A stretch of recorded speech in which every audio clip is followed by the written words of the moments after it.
اللہ تعالیٰ ایسے بہترین انداز میں قرآن پڑھنے کی ہر ایک چاہت ہو، خواہش ہو.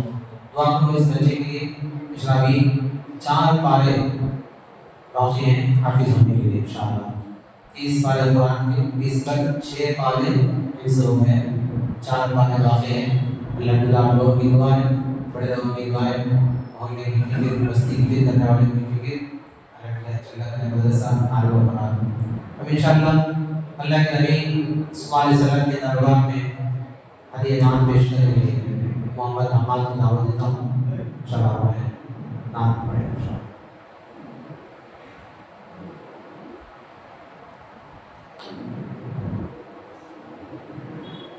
السلام علیکم.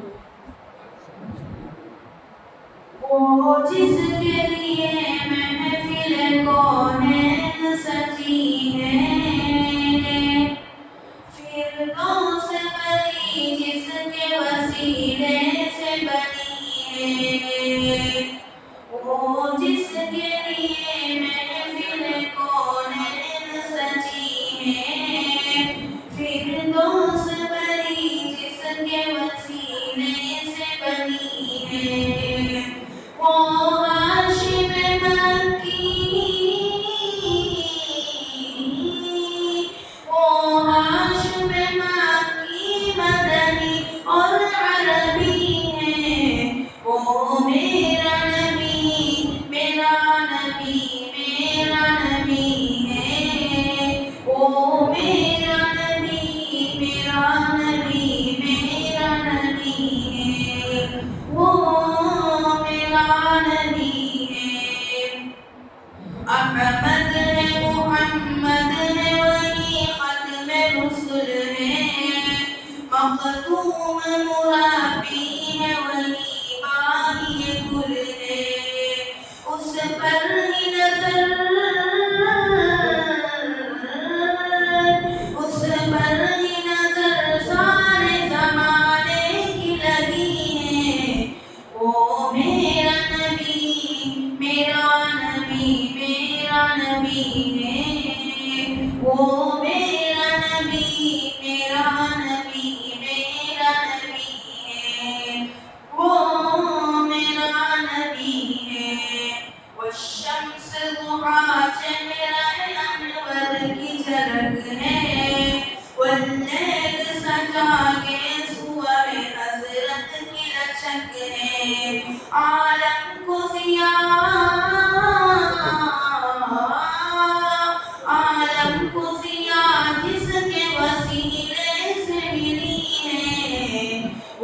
मेरा नबी मेरा नबी मेरा नबी है वो मेरा नबी मेरा नबी मेरा नबी है वो मेरा नबी है अल्लाह का फरमान अलम नशरह लक सदरक मंसूब है जिसे वरफ़अना लक ज़िक्रक जिस ज़ात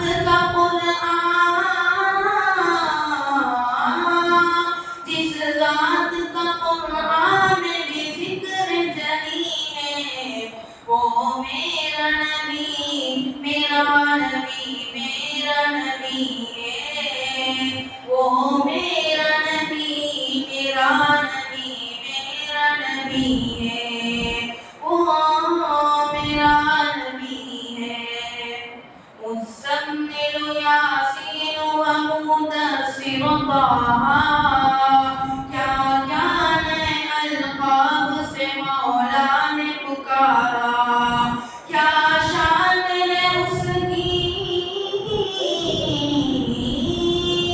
क्या शान है उसकी जो उम्मी लक़बी है वो मेरा नबी मेरा नबी मेरा नबी है वो मेरा नबी मेरा नबी मेरा नबी है वो मेरा नबी है वो ज़ात के जो मज़हर रौला कलमा है जो साहिब रफ़ शब मेराज हुआ है इसरा में इमामत इसरा इमामत जिस नबियों की मिली है वो मेरा नबी मेरा नबी मेरा नबी है वो मेरा नबी मेरा नबी मेरा नबी है वो मेरा नबी है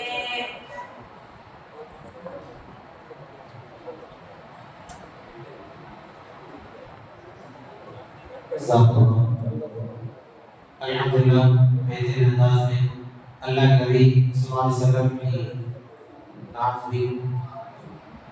फिर एक बार भाई बाहर से जो लोग आए बाहर जो है अंदर आ जाओ, हजरत आ गए हैं, अभी बयान शुरू होगा और हमें खुशी है कि हजरत हमारी बड़ी सामत है।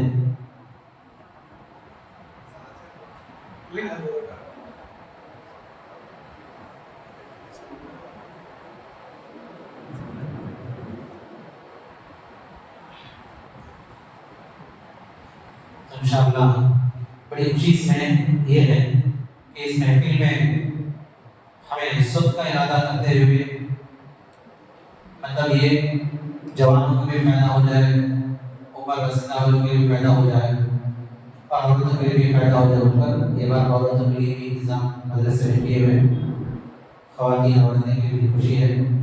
ऐसे बड़े उलमा के नसीहतों से ही हमारी ज़िंदगी बदल सकती है। शराबत पिलाना हजरत का जुबान है वो सिरों के तलक मालूम है तो भी ठीक है, अगर मालूम है तो एक बात बोल लेता हूँ मुख्तसर तौर पर। अल्लाह के नबी सल्लल्लाहु अलैहि वसल्लम का मक्का छोड़कर मदीना जाना इसे हिजरत बोलते हैं, उसकी तफसीर हजरत इंशाअल्लाह सुनाएंगे। और कल जो हुआ नौजवानों के लिए और पूरे लिए हर एक कुर्बान के टॉपिक जो दिए हैं और उससे जुड़ी हुई बातें भी आ सकती है, कोई इश्काल ना करो, सवाल ना करो। उलमा की बात एक ही अंदाज में ऐसा चलना वैसा रहना बोले तो उलमा कभी भी उसके कायल नहीं, ऐसा होना होगा। जो बात दिल में पड़ेगी वो बात दिल से बोल दे, दिल से असर करेगी। अगली जो बातें हजरत बोले वैसा आप भी इंशाअल्लाह हजरत के दिल में क्या आएगा खुदा बेहतर जाने। हजरत को जब तक मालूम होगा कि क्या आने वाला है तो जो भी आने की बात इंशाअल्लाह हमारा भी फायदा होगी इंशाअल्लाह। अल्लाह ताला की ज़ात पर जन्नत में बैठो, जन्नत में बैठो।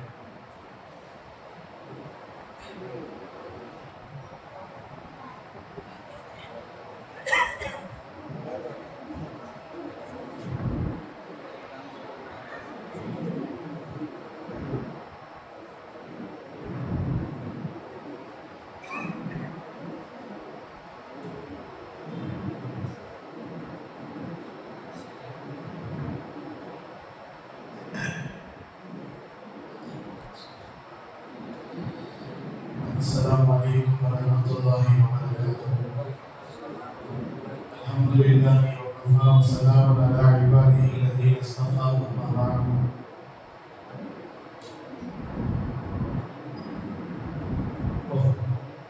أعوذ بالله من الشيطان الرجيم. بسم الله الرحمن الرحيم.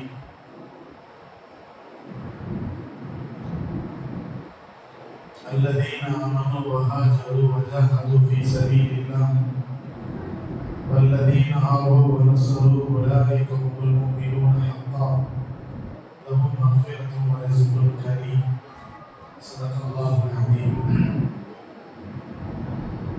اللهم صل على سيدنا محمد وعلى آل سيدنا محمد وبارك وسلم.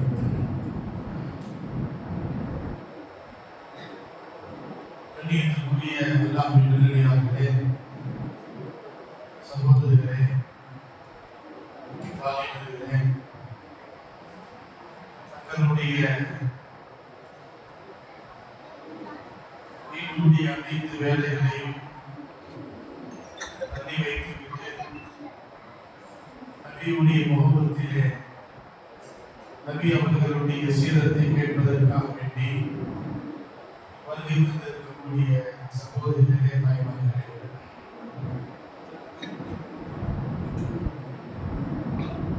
எனக்கு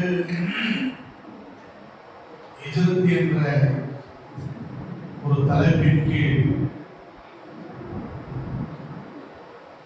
பேசுவதற்காக வேண்டி அழைக்கப்பட்டிருக்கிறேன். பொதுவாகவே நபி ஸல்லல்லாஹு அலைஹி வஸல்லம் அவர்களுடைய வாழ்க்கை 4 விதமாக பிரிக்கலாம். ஒன்று விலாதத், இரண்டாவது நபுவத், மூன்றாவது ஹிஜ்ரத், நான்காவது வஃபாத். நபி அவர்களுடைய 63 வருடத்துடைய வாழ்க்கை இந்த 4 விதமான தலைப்பின் கீழே பிரித்தால், அன்பானவர்களே, 1000 வருஷமாக வரலாற்று ஆசிரியர்கள் இந்த 4 தலைப்பின் கீழ் பேசிக்கொண்டு இருக்கிறார்கள். நபி அவர்களுடைய வரலாறை இன்று வரை எழுதி கொண்டிருக்கிறார். ஒவ்வொரு ஆசிரியரும் அவர்களுடைய பாணியிலே எழுதக்கூடிய ஒரு பழக்கம் இருந்து கொண்டிருக்கிறது. உங்களுக்கு எல்லாம் தெரியும், அல்லாமா புஸ்ரி ரஹ்மத்துல்லாஹி அலைஹி உருதா ஷரீஃபுடைய கிதாபை எழுதியவர்கள். அவருடைய கபர்ல போய் சியாரத் செய்யக்கூடிய வாக்கியத்தை அல்லாஹ் எனக்கு தந்திருக்கிறார். 2019 உம்ராவுடைய சஃபரோட சியாராவுக்காக போகும் பொழுது 3 நாடுகள், ஜோர்டான், பலஸ்தீன் ஒரு பகுதி, இஸ்ரேல் மற்றும் எகிப்து, மிஸ்ர் என்ற அந்த நாட்டிலே அலெக்சாந்திரா என்ற ஒரு இலாக்காவிலே அல்லாமா புஸ்ரி ரஹ்மத்துல்லாஹி அவர்களுடைய கபர் இருக்கிறது. அல்லாமா புஸ்ரி யார்? வெண்குஷ்டத்தினால் பாதிக்கப்பட்ட ஒரு நபர். உடம்பெல்லாம் சோரிசலங்கால் பாதிக்கப்பட்டவர். பல டாக்டர்களுக்கு அவர்கள் மருத்துவம் செய்தும் அவருக்கு ஷிஃபா கிடைக்காத நேரத்திலே நபியின் மீது அதிகமாக தருவது படித்து இரவு தூங்குகிறார். அந்த இரவிலே நபி அவர்கள் கனவுலே வருகிறார். அவருடைய கனவு வந்து அவருடைய வாயிலே நபி அவர்களுடைய உமிழ்நீரை வைக்கிறார். அந்த அல்லாஹ் புஸ்ரியுடைய வாயிலே நபியுடைய உமிழ்நீரை வைக்கிறார். அன்பானவர்களே, அந்த உமிழ்நீரை விழுங்கிக் கொண்டார் ஹஸரத் அல்லாஹ் புஸ்ரி. காலையில எழுந்து பார்த்தால் உடம்பெல்லாம் ஆரோக்கியமாக எல்லா அடையாளங்கள் சுரிசலங்கள் எல்லாம் போய்விட்டு ஷிஃபா இருக்கிறார். நபியின் மீது முகப்பத் அதிகமானது. அன்று அவர்தான் நபியின் மீது கவிதை எழுது. அந்த நபியின் மீது கவிதை நபியுடைய விவாதத்தில் இருந்து நபியுடைய வஃபாத் வரை. குருதா ஷரீஃப் நம்ம கேள்விப்பட்டிருக்கிறோமே, அது வெறும் அரபி மட்டும் தான் படிக்கிறதுக்கு ராகமா படிக்கிறாங்க. அது கேட்டு போயிடணும். அது குருதா ஷரீஃப்ல என்ன இருக்குது? சந்தர்ப்பம் கிடைச்சா இந்த மசீத ஒரு தஃப்சீர் ஹதீஸ்ல வைக்கலாம் இன்ஷா அல்லாஹ். ஆமா, ஒரு புர்தா ஷரீஃபுடைய விளக்கம் என்ன, அதுல அல்லாஹ் பூசரி என்னன்னு சொல்கிறார், நம்ம வாழ்க்கையில் என்ன வேணும் நமக்கு, ஒரு 2 நாள் மஜ்லிஸ் வச்சுட்டோம்னா தொடர்ந்து இன்ஷா அல்லாஹ் உங்களுக்கு அந்த நபியுடைய முகப்பத்து நாளுக்கு நாள் அதிகமாகிக் கொண்டே இருக்கும். அது எடுத்துவிட்டு நபி அவர்களுடைய தர்பாரில் போய் படிக்கலாம் என்ற ஆசையிலே எகிப்திலிருந்து அவர் வந்து ஆப்பிரிக்கா கண்டத்தை சேர்ந்தவர். அவருடைய கப்பல் எங்க இருக்கிறது, அதாவது என்ன எகிப்தில் இருக்கிறது. புஸ்மா என்ற இலாக்காவில் இருந்து நடந்து போறார் மதீனத்துல் முனவ்வராவுக்கு. மதீனா கிட்ட போகிற நேரத்தில் நபி அவர்கள் அந்த நாட்டு அரசுடைய கனவுல வந்தார். புஸ்மா என்ற இலாக்காவில் இருந்து என்னை சந்திப்பதற்கு வல்லாஹ் பூசரி வருகிறார். அவர் என்னுடைய கபரு கிட்ட விடாதீர்கள். இதை கனவு காலையில் எழுந்தவுடனே ஆட்களை அழைத்து தேடி பிடித்து வரக்கூடிய அந்த பெரியாரை தடுக்கிறார். தடுப்பது மட்டுமல்ல, அல்லாஹ் பூசரி ஜெயிலில் கொண்டு போய் அடைத்து விடுகிறார் அந்த நாட்டு அரசர்.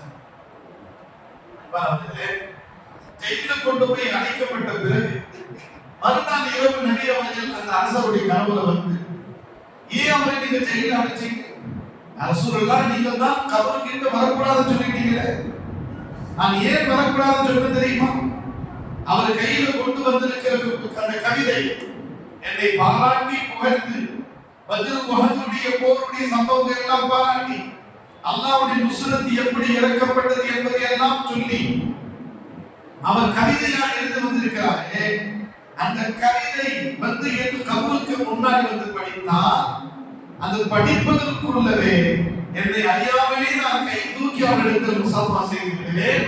அதனால் அந்த மக்களுக்கு மத்திய குழப்பங்கள் வந்துவிடும். என்னுடைய காதல் அவர் என் மீது பிரியப்பட்டார், என்னுடைய முடிப்பை வந்து ஓடுறார் அரசர். ஜெயிலிருந்து கண்ணியமா கொண்டு வருகிறார். நபி ஸல்லல்லாஹு அலைஹி தர்பார்ல உட்கார வச்சார். நபி அவர்களுக்கு முன்னாடி சலாம் சொல்ல வச்சார். பல நாட்கள் மதீனாவில் தங்கினார். அதுக்கு பிறகு போனார். பெரியார் எழுதுறாங்க, புர்தா ஷரீஃபை ஓதி நோயாளிக்கு ஊதினா அல்லாஹ் அவர்களுக்கு ஷிஃபாவை தருகிறான் என்று சொன்னார். அந்த புர்தா ஷரீஃபிலே நபி அவர்களை பற்றி தாரீஃப் புகழ்பாடுகள் இருக்கிறது. அல்லாஹ் படிக்கக்கூடிய வாக்கியத்தை தருவான். அல்லாஹ் கபூல் செய்வான். அதுக்கு சொல்ல வந்தேன், ஹஜ்ரத் ரசூலுல்லாஹி ஸல்லல்லாஹு அலைஹி வஸல்லம் காலத்தில் இருந்து அல்லாஹ் ஹஜ்ரத் ஹஸ்ஸான் இப்னு சாபித் ரலியல்லாஹு தஆலா ஷாஹி அவருடைய காலத்திலிருந்து இன்று வரை நபி அவர்கள் மீது கவிதை படிக்கக்கூடியவர்களும் பயான் செய்யக்கூடியவர்களும் வரலாற்று எழுதக்கூடிய மக்களும் இருந்து கொண்டே இருக்கிறார்கள். வரலாறு என்னிடத்தில் இருக்கக்கூடிய கிதாப் நீங்க பார்த்தீங்கன்னா நபியுடைய சீரத்துல 10 கிதாபுகள் இருக்கிறது. சீரத்துல் நபி அப்படின்ற ஒரு கிதாப் 7 வால்யூம் 7 பாகத்தில் இருக்கிறது. அல்லாமா ஷிப்லி நவானி ரஹ்மத்துல்லாஹி அலைஹி லக்னோவை சேர்ந்தவர் எழுதினார். உலகத்திலே சீரத்துடைய போட்டி ஒன்று வச்சாங்க. உலகத்திலே சீரத்துடைய போட்டி, நபியுடைய முழு வரலாறு சுருக்கமாக இருக்கணும், ஆதாரப்பூர்வமாக இருக்கணும், அதுவும் அரபிலே இருக்கணும்னு சொல்லி போட்டி போட்டாங்க. அரபு நாட்டிலே அது எழுதப்பட்டது. அரபு நாட்டுடைய உலமாக்கள், உலகத்துடைய உலமாக்கள் எல்லாம் அந்த போட்டியிலே கலந்து கொண்டார்கள். அந்த போட்டியிலே கலந்து கொண்டவர்களிலே முதல் நம்பர் வந்தவர் இந்தியாவை சேர்ந்தவர். அவர் எழுதினார். அந்த கிதாபுடைய பெயர் அர்-ரஹீகுல் மக்தூம். கிதாப் என்ன? அர்-ரஹீகுல் மக்தூம், ஹயாத் முஹம்மத், சீரத்துன் நபி, சீரத்துர் ரசூல். ஏராளமான கிதாபுகள். அல்லாஹ் அக்பர். உலமாக்கள் எழுதி கொண்டே இருக்கிறார்கள். அன்பானவர்களே, முக்கியமான ஒரு விஷயம் என்ன தெரியுமா? நபியுடைய அஹ்லாக், நபியுடைய ஹிஜ்ரத், நபியுடைய சிறப்பு தன்மைகள், நபியுடைய தொழுகை, நபியுடைய எல்லா விதமான கொடுக்கல் வாங்கல் எல்லாமே எங்க இருக்குதுன்னா சீரத்து புக்கில் இருக்குது. எங்க இருக்கணுமோ அங்க இல்லை. எங்க இருக்கணுங்க? எங்க இருக்கணும்? நம்மள்ட்ட भाई सुन्नत कहाँ है? सुन्नत किताब में है, तकवा किताब में है, अखलाक किताब में है, नमाज किताब में है। एक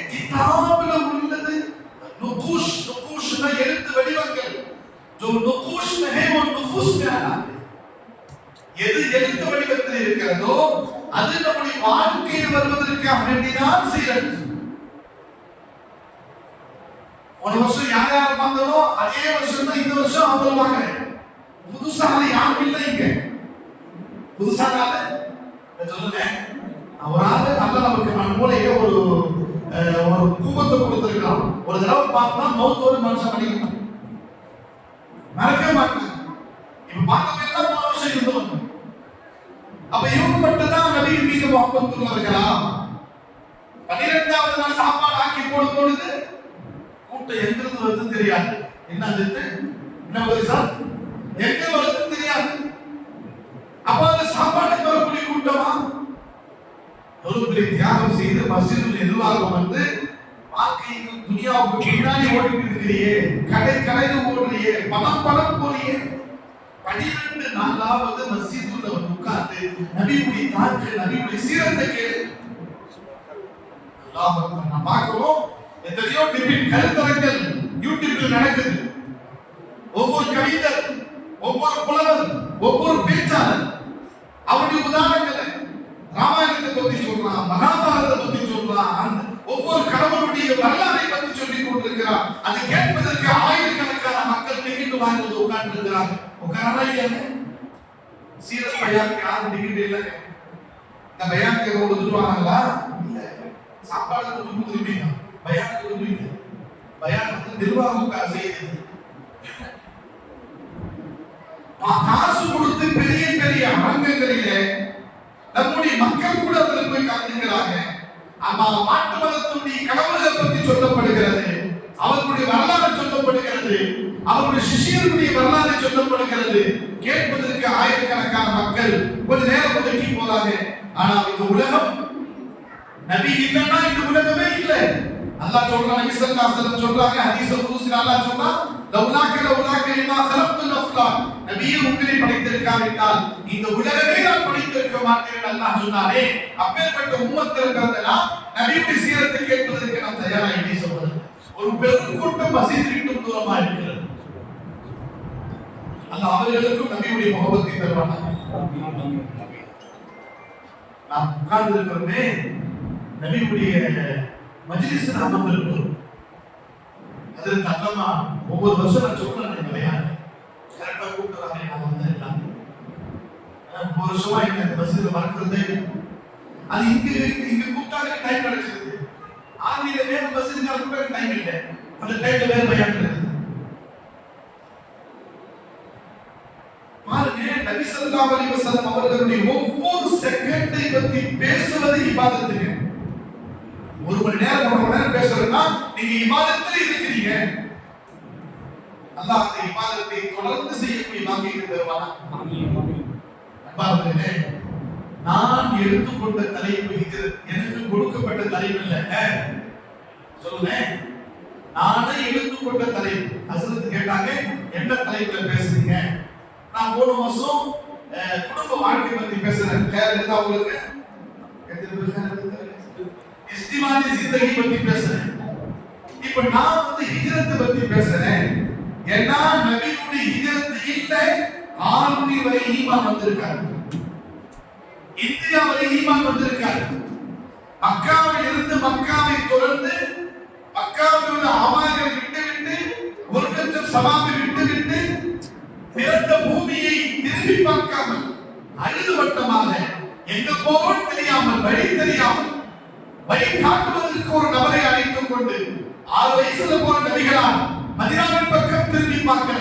எந்த பக்கம் போனா மதீனா வரும், எந்த வழியில போனா திருடர்கள் இருக்க மாட்டார்கள், எந்த வழியில போனா விரோதிகளை தடுக்க மாட்டார்கள் என்பதையெல்லாம் கவலையோட அழுத வண்ணமாக நாட்டை துறந்து போறவே, மக்காவை துறந்து போறவே, 1 லட்சம் சவால் விட்டு போறவே கவலையாக போனார் ரசூலுல்லாஹி ஸல்லல்லாஹு அலைஹி வஸல்லம் மதீனத்துல் முனவ்வராவின் பக்கம். அப்படி அவர்கள் மதீனாவின் பக்கம் போயிருக்காவிட்டால் இந்த உலகத்திற்கே தீன் என்பது கிடைத்திருக்காது. அச்சாணி என்பது ஈமானுக்கு எதிர்த்துதான். ஒரு இடத்திலிருந்து நான் இப்ப சீரத் பயான் பேசுவதற்கு கூட விஷாலத்திலிருந்து இங்க வந்தா ஹிஜ்ரத் பத்தி பேச முடியுமா? வரலன்னா நான் விஷாலத்துல ஹிஜ்ரத் செஞ்சு வந்திருக்கிறேன். சொல்லுங்க, ஆரம்பிப்பதற்கு இது ஹிஜ்ரத், நகல் ஹிஜ்ரத். ரசூலுல்லாஹி ஸல்லல்லாஹு அலைஹி வஸல்லம் ஒரு பெரும் கூட்டத்தை தமக்கு முன்னால் அனுப்பினாங்க. நபி ஸல்லல்லாஹு அலைஹி வஸல்லம் அவர்கள் ஹிஜ்ரத்துக்கு தயாராகி மக்காவிலிருந்து மதீனாவுக்கு கிளம்பினார்கள். பாருங்க சகோதரர்களே, பிறந்த பூமி விட்டு போவது சாதாரண விஷயம் அல்ல. எவ்வளவுதான் உதாரணமா ஹாஜி பார்க்க நான் உங்களுக்கு ஒரு விஷயத்தை சொல்றேன். என்னன்னா, ஹஜ்ஜுடைய 5 நாள் இருக்கிறா இல்லைங்க, சொல்லுங்க. 5 நாள் ஹஜ்ஜில் இருக்கும். சுல்ஹிஜ்ஜா 8, 9, 10, 11, 12. இங்க வந்து பயபக்தியோடு போகும். யாரா மன்னிச்சுட்டு போகும், அழுதுட்டு போகும். அல்லாஹ் எனக்கு கபூல் செய்வான். ஒரு 5 நாள் அமல் முடியுது. ஷைத்தான கல்லடிச்சு அதுக்கடுத்து முஸ்தலிஃபா அரஃபா எல்லாம் முடிச்சிட்டு ரூமுக்கு போகும். ரூமுக்கு வந்து ஒரு 3 நாள் அல்லது அதிகமா 5 நாள் முடிந்த உடனே வீட்டு சேர்ந்ததா இல்லையா எல்லா ஹாஜியும் என்ன பேசுறாங்க, டைனிங் ஹால்ல சாப்பிடும் போது டிக்கெட் எப்ப நம்ம வந்து செக் பண்ணி பாருங்க. ஒவ்வொரு வக்து சாப்பிடும் போது தான் டிக்கெட் செக் பண்றோம். சொல்லுங்க, மதீனாவுக்கு வந்து பிறகு 2 நாள் 8 நாள் மதீனாவுக்கு தங்கலாம் மாத்தி 2 நாள் முடிந்த உடனே அந்த மதீனாவுல இருந்து எவ்வளவு கிளம்பலாம். மதீனாவுல வந்து 50,000 சவாபு, மக்காவுல வந்து 2,000 சவாபு, 1,00,000 சவாபு. இந்த மண்ணு ஆறி மண்ணு இருக்குதுங்களே, ஊருக்கு எந்த பூமியில பிறந்தோமோ அந்த பூமியுடைய முகப்பத்தி அல்லாஹ் நம்ம ரத்தங்களில் பகை எழுதுறான். அதனால நபி ஸல்லல்லாஹு அலைஹி வஸல்லம் என்ன செய்தாங்க, மக்காவிலிருந்து போகும் பொழுது காபத்துல்லாஹ் பார்த்து சொன்னாங்க, லவ்லா அன்ன கௌமி லஅஹரஜதுமூனி மா சகர்து பிகைரிகி. உன்னுடைய இந்த சமுதாயம் என்னை வெளியாக்காவிட்டால் இந்த இடத்தை விட்டு நான் எங்கேயுமே போயிருக்க மாட்டேன். அந்த அளவுக்கு நான் உன்னை பிரியப்படுகிற மக்காவே. ஆனா இந்த ஊர் வாசிகள் இருப்பதற்கு தடுக்கிறார்களே, என்னை விரட்டளிக்கிறார்களே. அழுத மண்டமாக மதீனாவை நோக்கி போனான். ஒரு ஊரை விட்டு போகும் பொழுது சென்னையிலிருந்து ஊருக்கு வரணும். சென்னையிலிருந்து ஊருக்கு வரங்க. ஊருக்கு வந்த உடனே உள்ள வந்து அது திருச்சி வரும்போது நமக்கு நம்ம அறியாமலேயே ஒரு உணர்வு, ஒரு சந்தோஷம் தான் இல்லை. ஊருக்கு வந்த உடனே ஒரு புத்துணர்ச்சி வருது. எவ்வளவு பெரிய கதை இருந்தாலும் நம்ம வீட்டுக்கு வந்துட்டோம், ஊருக்கு வந்துட்டோம். அல்லாஹ் அந்த பிரியத்தை உள்ளத்தில் ஒவ்வொரு நபருக்கும் கொண்டு இருக்கிறான். அப்பேற்பட்ட அந்த மண்ணின் மைந்தன் என்ற அந்த பிரியத்தை நபி அவர்கள் தியாகம் செய்துவிட்டு செல்லக்கூடிய காலம் நுபுவத்து கிடைத்த 13வது வருஷம் நபி ஸல்லல்லாஹு அலைஹி வஸல்லம் அல்லாஹ் ஆயத்தை இறக்குகிறான். நபியே நீங்கள் இங்கிருந்து கிளம்புங்க. அதுக்கு முன்னாடி என்ன செய்தாங்க மக்காவாசிகள்? மக்காவாசிகள் நபி அவர்களை கொல்ல வேண்டும். ஒவ்வொரு நபராய் இவர் மக்கா மதீனாவுக்கு அனுப்பி கொண்டிருக்கிறார். இவர் மக்காவிலிருந்து மதீனாவுக்கு அனுப்பக்கூடாது என்ற காரணத்தினால ஒரு சூழ்ச்சி செய்து கொண்டு இந்த மக்காவாசிகள் நபி ஸல்லல்லாஹு அலைஹி வஸல்லம் அவர்களை கொலை செய்ய வேண்டும் என்ற அடிப்படையிலே நபி அவர்களுடைய வீடை முற்றுகையிடுவதற்காக வேண்டிய ஆலோசனை நடக்கிறது. அபூஜஹலுடைய வீட்டில் ஒரு நாளைக்கு முன்னால் செப்டம்பர் மாசம் தான் நபி ஹிஜ்ரத் செய்யறாங்க. என்ன மாசம் இது? பாத்தீங்களா? மாஷா அல்லாஹ். ஆனா என்னன்னா பிறை சஃபர் மாசம் 27, சஃபர் மாசம் 27ல நபி அவர்கள் ஹிஜ்ரத் செய்யறாங்க. ஒரு நாளைக்கு முன்னாடி ஹிஜ்ரத் இறங்கிச்சு. கடுமையான வெயில் நேரம். உங்களுக்கு மக்காவுக்கு போனவங்க தெரியும், நபியுடைய வீடு எங்க இருக்குது? சஃபா மர்வா, மர்வாவுடைய மலைக்கு ஆப்போசிட்ல, மர்வாவுக்கு மலை இருக்குது. அந்த ஆப்போசிட் ஒரு குதுப்கான ஒரு லைப்ரரி இருக்கும். அதான் நபியுடைய வீடு. அபூபக்கர் ரலியல்லாஹு வீடு எங்க? இப்ப ஹில்டன் இருக்குது பாத்தீங்களா, ஹில்டன் அதுதான் அபூபக்கர் ரலியல்லாஹு வீடு அந்த காலத்துல. கதீஜா ரலியல்லாஹு வீடு எங்க? கிளாக் டவர் இருக்குது பாத்தீங்களா, பெரிய டவர், கிளாக் டவர், அது கதீஜா ரலியல்லாஹு வீடு. அது வீடு நபி ஸல்லல்லாஹு அலைஹி வஸல்லம் வீடு.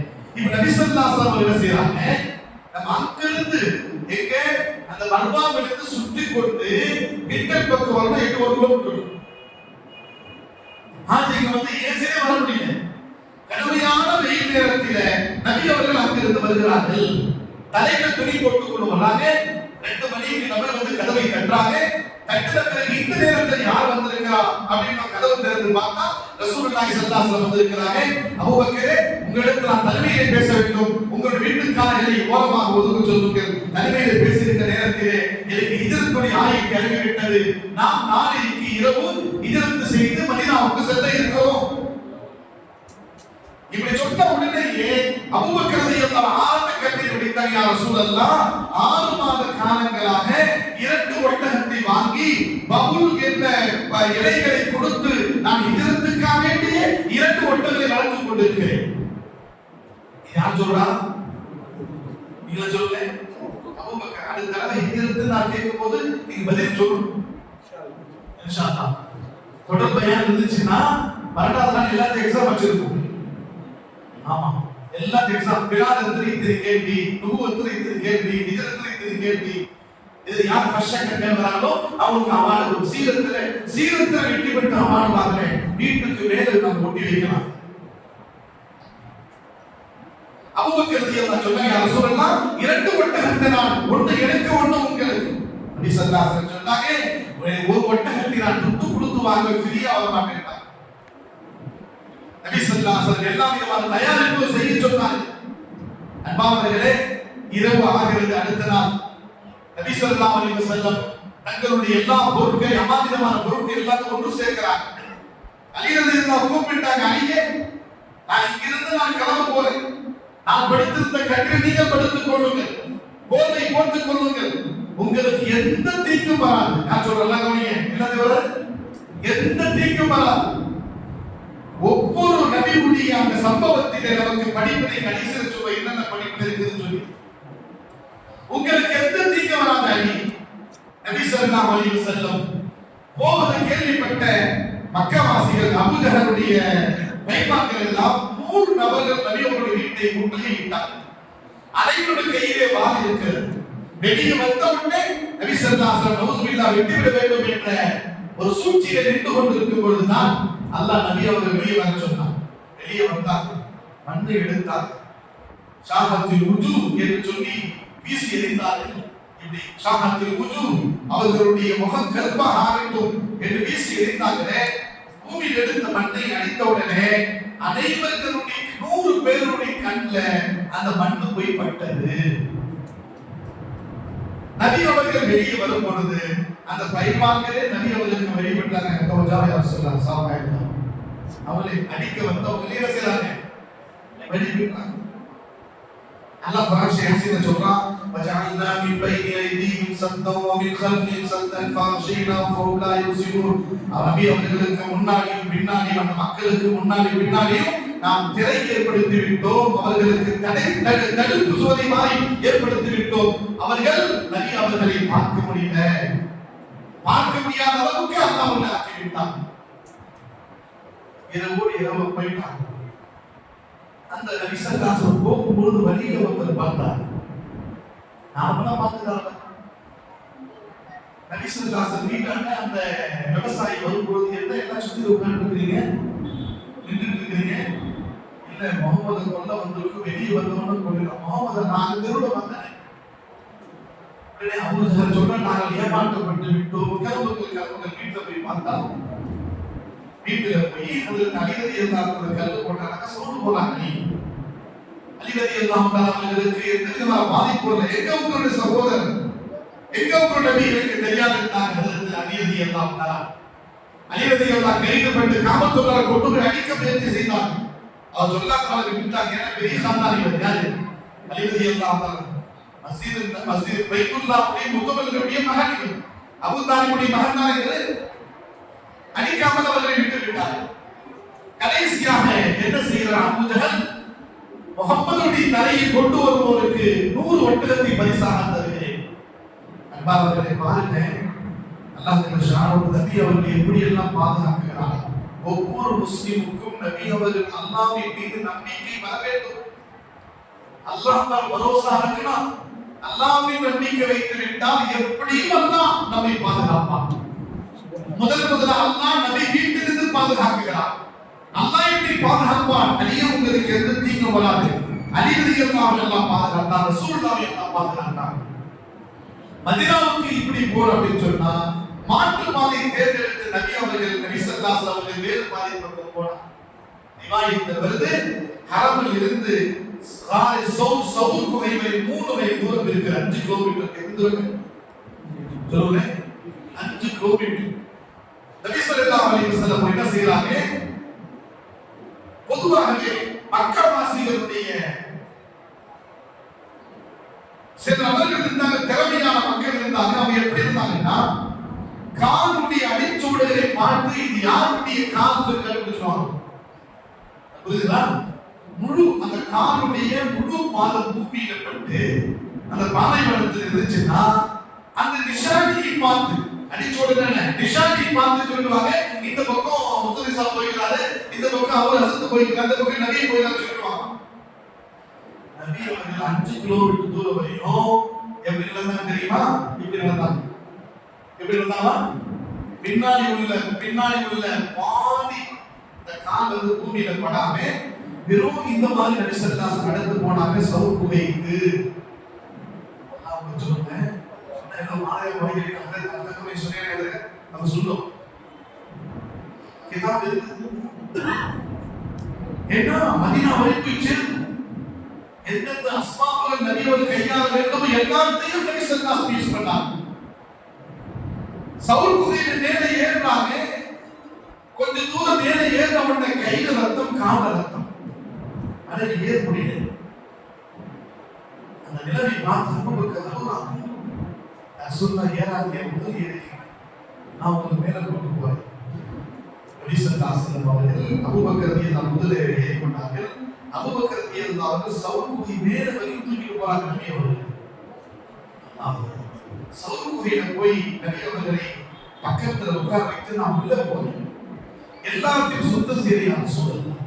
உள்ள போன உள்ள போய் எல்லாத்தையும் சுத்தம் செய்து எங்கெங்கெல்லாம் அந்த கொட்டை இருந்ததோ எல்லாத்தையும் அடிச்சுட்டாங்க, சுத்தமாக்கிட்டாங்க. இப்ப உள்ள வாங்க அப்படின்ட்டாங்க நபி ஸல்லல்லாஹு அலைஹி வஸல்லம். அதற்கு அபூபக்கர் ரலியல்லாஹு அன்ஹு உள்ள போனாங்க. நபி ஸல்லல்லாஹு அலைஹி வஸல்லம், அபூபக்கரே உன் மேல இருந்த ஜுப்பா எங்க, தலையில இருந்த தலப்பா துணி எங்க? நபி ஸல்லல்லாஹு அலைஹி வஸல்லம் அபூபக்கர் ரலியல்லாஹு சொல்றாங்க, என்னோட ஜுப்பா துணி கிழிச்சு இந்த ஓட்டைகளை அடைத்து, என் தலப்பா துணியை கிழிச்சு இந்த ஓட்டைகளை அடைத்தேன். நான் சொல்றா உடனே அதே குகையில அல்லாஹ்விடத்தில் மாற்றினான். யா அல்லாஹ், நான் அபூபக்கரை பொருந்திக் கொண்டேன், நீயும் இவரை பொருந்திக் கொண்டே என்பதாக. ஒரு ஓட்டை மட்டும் காலியாக இருந்தது. அந்த ஓட்டையில் தன்னுடைய பாதங்களை அணைத்துக் கொண்டு உட்கார்ந்து கொண்டிருந்தார். ஏன்னா இரவெல்லாம் சஃபர் செய்து வந்தாச்சே, நடந்து வந்தாங்களே, இதெல்லாம் வந்து அந்த கலைப்புல சிறிது நேரம் நீங்கள் ஓய்வு எடுத்து சொல்லி தன்னுடைய மடியிலே தொடையிலே தலை வைத்து படுக்க வச்சார் நபி ஸல்லல்லாஹு அலைஹி வஸல்லம். அன்பானவர்களே, இந்த நேரத்தில் அவர் அறியாமலே கண்ணிலிருந்து கண்ணீர் ஓடிக்கொண்டே இருக்கிறது அபூபக்கர் ரலியல்லாஹு அன்ஹு. நபி ஸல்லல்லாஹு அலைஹி வஸல்லம் அந்த எந்த குகை திறந்திருந்ததோ அந்த குகையில அந்த தொட்டியில தொட்டியில வந்து கால் வச்சு நேரத்துல அந்த தொட்டிக்குள்ள இருந்த ஒரு பாம்பு அவரை கடித்துக் கொண்டே இருக்கிறது, விஷம் ஏறிக்கொண்டே இருக்கிறது.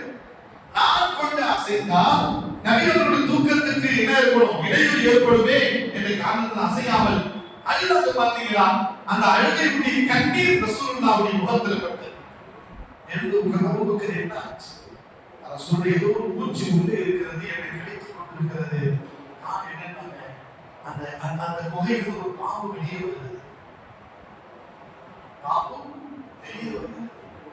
அதிகமாக அல்லாஹ்விடத்திலே ஈசா அலைஹிஸ்ஸலாம் காலத்தில் ஒரு மனிதர் இருந்தால் அந்த மனிதர் அல்லாஹ்விடத்தில் துஆ செய்தார், யா அல்லாஹ், நான் கடைசி நபி முஹம்மதை பார்ப்பதற்கு எனக்கு தௌஃபீக் தா என்பதாக. அல்லாஹ் வந்து நீ மனித ரூபத்தில் பார்க்க முடியாது, உன்னை பாம்பா ஆக்குகிறேன், பாம்பா ஆகிவிடு. இந்த இடத்துல வருவார் போய் அந்த ஈசா அலைஹிஸ்ஸலாம் காலத்தில் இருந்த ஏறத்தாழ 600 வருட காலங்களாக அந்த குகைக்குள்ளவே நபி அவர்களுடைய பதிலை எதிர்பார்த்து கொண்டிருந்தது எது? சொல்லுவேன், நான் என்ன சொல்றேன், எவ்வளோ தொட்டு அனாச்சாரத்துல யூஸ் பண்றோம். சுக்ரா நாக்கு 150 கிலோ, சத்து நாக்கு 100 கிலோ சாப்பாடு, இதுதான் வெறுத்தண்டிக்கு 200 கிலோ சாப்பாடு. கல்யாணத்துக்கு சொல்லவே தேவையில்லை, அவ்வளோ சாப்பாடு செலவு செய்து வீணாக்குகிறோமே. அந்த பணங்கள் எல்லாம் சேகரிச்சு நபியுடைய தர்பாரை பார்க்கலாமே. ஒரு பாம்பு 600 வருடங்களாக நபி அவர்களுக்கு ஜியாரத் செய்வதற்கு எதிர்பார்த்து கொண்டிருக்கும் போது பணங்கள் வைத்திருக்கக்கூடிய நபியை ஜியாரத் செய்யாமல் வீணான செலவு செய்து கொண்டிருக்கிறோமே. வீணான செலவு விட்டு ஹஜ்ஜும் உம்ராவும் நிய்யத்துல போய் நபிக்கு சலாம் சொல்லுவோம். நபி அவருடைய தர்பாரை பார்த்து விட்டு வந்தாலே ஆரணியிலிருந்து இந்த மஹல்லாவிலிருந்து இவரை பார்க்க வந்தார் யாரெல்லாம் இவருக்கு ஷஃபாஅத் செய்கிறேன், இவருக்கு சொர்க்கத்தை கொடு என்று நபி அவர்கள் நமக்கு துஆ செய்வார்கள் அல்லாஹ்விடத்தில். அல்லாஹ் ஷஹாவுத்தஆலா நபிக்கு நபியுடைய ஹயாத்திலே ஜீவராசிகள் தான் பேசக்கூடிய தன்மை அல்லாஹ் நபிக்கு தந்தான். ஜீவராசி பேசினால், கால்நடைகள் பேசினால், விஷக்கத்தைகள் பேச நபி அவர்கள் கேட்பார்கள். சிறுபிராயத்திலிருந்து கல் பேசியது, மண் பேசியது, மரங்கள் பேசியது, மான் பேசியது, ஒட்டகம் பேசியது. இந்த மாதிரி அந்த பாவடத்துல நபி கேட்கிறான், ஏன் இவர் கொண்டாரு 600 வருஷமா உங்களை ஜியாரத் செய்ய நான் உள்ள உட்கார்ந்து இருக்கிறேன், இவர் கால் வச்சா நான் சும்மாவா இருப்பேன்? எது சொல்லுது? நபி அவங்க பார்த்துட்டு போயிடுச்சு. நபி அவங்க உண்மையை எடுத்து அந்த கடிப்பட்ட இடத்தை நபி அவர்கள் வச்சாங்க. எல்லா விஷயம் இறங்கி இந்த சம்பவம் நடந்து கொண்டிருப்பது உள்ள அபூ ஜஹல் உபை இப்னு ஹலஃப் 100 பைபாக்கள் வந்தாங்க. எங்க கோகையில வந்தாங்க. அல்லாஹ் ஏற்பாடு பண்றான். முதல்ல சிறந்து பூச்சி அனுப்புறான், வீடு கட்டுகிறது. அதுக்கடுத்து திடீர் என்பதாக அந்த குகைக்கு பக்கத்திலேயே ஒரு செடி முளைகிறது. அந்த செடி இலைகள் பெருசாகிறது. உள்ளே இருந்த மக்களை மறைக்கிறது அந்த செடியுடைய இலைகள். மூணாவதாக புறாவை நல்லா அனுப்புறோம். அந்த புறா ஒரு கூடு கட்டுகிறது. அந்த கூடிலே முட்டை இடுகிறது. 3 விதமான திரைகளை எல்லாம் ஏற்படுத்துறாங்க. யாருக்கு? அல்லாஹ்வின் மீது நம்பிக்கை வைத்தால் நபி காலத்தில் அல்லாஹ் தான் இப்ப கூட இருக்கிறான். ஆனா நம்பிக்கை 100க்கு நபி வச்சவன் நம்பிக்கை வச்சா அதே உதவிகளை அல்லாஹ் நமக்கும் தருவான், நமக்கும் செய்வான் இன்ஷா அல்லாஹ். இப்போ அங்க இருக்கக்கூடிய மக்கள் எல்லாம் பார்க்கலாமே, அவங்க தூரமா இந்த கோவிலுக்குள்ள தான் போயிருப்பாங்க. சிறுதி பூச்சிலாம் செய்திருக்கு, வீடு கட்டிருக்குது, மரம் இல்லை, உள்ள போறாங்க, மரத்தை தான் வெட்டி தான் உள்ள போவாங்க. உபை இப்னு ஹலஃப் சொல்றான், ஜெனன் செய்த உள்ள இவருக்கு திக்கு அதில் தவுபக்கர் ரலியல்லாஹு தஆலா அந்த குகை பக்கத்துல 2 பேர் விஷம் போயிட்டு இருக்காங்க. ரசூலுல்லாஹ் விஷம் போறாங்க. சரி போச்சு நபி அமைதியா. அபூ ஜஹல் கேக்குற என்ன ஆச்சு? சில பேர் சொல்ல குகைக்குள்ள தான் இருக்கிறாங்க, உள்ள போய் நாம பார்த்துட்டு வரேன்றான். நபி ஸல்லல்லாஹு அலைஹி வஸல்லம் இடத்துல அபூபக்கர் ரலியல்லாஹு சொன்னாங்க, அபூபக்கரே பயமா இருக்குதா? ஆமா யா ரசூல். இல்ல அல்லாஹ் குர்ஆன் தௌபா சொல்றான், இது யகூலு லி சாஹிபிஹி லா தஹ்சன். தன்னுடைய தோழர் அபூபக்கருக்கு நபி அவர்கள் சொன்னாங்க, லா தஹ்சன் இன்னல்லாஹ மஅனா. அபூபக்கரே நீங்க கவலை அடையாதீர்கள், நம்மோடு யார் இருக்கிறார்? அல்லாஹ் இருக்கிறார், அல்லாஹ் நமக்கு உதவி செய்வான். பேசிக்கொண்டே போயிட்டாங்க. 3 நாட்கள் அந்த குகைக்குள்ள இருந்தாங்க. அந்த 3 நாட்கள் அவங்களுக்கு சாப்பாடு யார் கொடுத்தா? அல்லாஹ் ஏற்பாடு செய்யலாம். அபூபக்கர் ரலியல்லாஹு அவர்களுக்கு ஒரு பெண் குழந்தை இருந்தது, அஸ்மா. இன்னொரு பெண் குழந்தை ஹஜ்ரத் ஆயிஷா. அஸ்மா பெரியவங்க 8 வயசு உள்ளவங்க, அது சின்ன வயசு உள்ளவங்க ஹஜ்ரத் ஆயிஷா 6 வயசு உள்ளவங்க. அஸ்மா ரலியல்லாஹு தஆலா என்ன செய்வாங்க? அசருக்கு பிறகு சாப்பாடு ரெடி செய்துவிட்டு வீட்டில் இருந்து கிட்டனுக்கு பார்த்தீங்கன்னா அங்கிருந்து சாப்பாடு இதில் கொண்டு வருவாங்க. அந்த பச்சத்தியில கொண்டு வருவாங்க. கொண்டு வந்து இவ்வளவு பெரிய மலையில ஏறி ரசூலுல்லாஹ் கொடுத்துட்டு வருவாங்க. எத்தனை வயசு பெண்ணு? ரஜுல 8 வயசு. அபூ ஜஹல் பார்த்தான். 3வது நாள் அபூ ஜஹல் பார்க்கறான், இந்த வழியா எங்க போறேன்? இந்த வழியா எங்க போறேன்? குழந்தை, உங்க நபிக்கு சாப்பாடு எடுத்துட்டு போறியா? ஆமா. உங்க நபி எங்க இருக்கிறார்? சொல்ல மாட்டேன். இப்ப துடிக்கிறான் அபூ ஜஹல். மக்கள் எல்லாம் ஒன்று கூடிவிட்டார்கள். என் உயிர் போனாலும் சொல்ல மாட்டேன். நான் சொல்றான், அஸ்மா ரலியல்லாஹு 8 வயசு குழந்தை தலைமுடியை பிடித்து அங்க உள்ள பாறாங்கல் ஒரு இடி இருக்கிறார். நெற்றியிலிருந்து ரத்தம் பீரிட்டு வருகிறது. அபூபக்கர் ரலியல்லாஹு தஆலா குழந்தை அஸ்மா ரலியல்லாஹு தஆலா கோபப்பட்டு சொன்னாங்க, அபூ ஜஹலே குர்ஆனிலே அல்லாஹ் ஒரு வார்த்தை சொல்றான், 70000 சூரியக்காரர்கள் மூசாவுக்கு எதிராக ஃபிரௌன் வந்து நிப்பாட்டினான். 70000 சூரியக்காரர்கள் மூசா அலைஹிஸ்ஸலாம் எதிராக கொண்டு வந்து நிப்பாட்டின எகிப்து நாட்டுடைய சூரியத்தில் ஃபேமஸ். ஹஜ்ரத் மூசா அலைஹிஸ்ஸலாமுடைய முஅஜிஸாவை பார்த்து ஒவ்வொரு நபருடைய கையில 70000 சூரியக்காரர்களுடைய கையில ஒரு கையில கயிறு, இன்னொரு கையில கொம்பு இருந்துச்சு. அது கீழே போட்டான். 70,000 பேர் கீழே போட்டான்.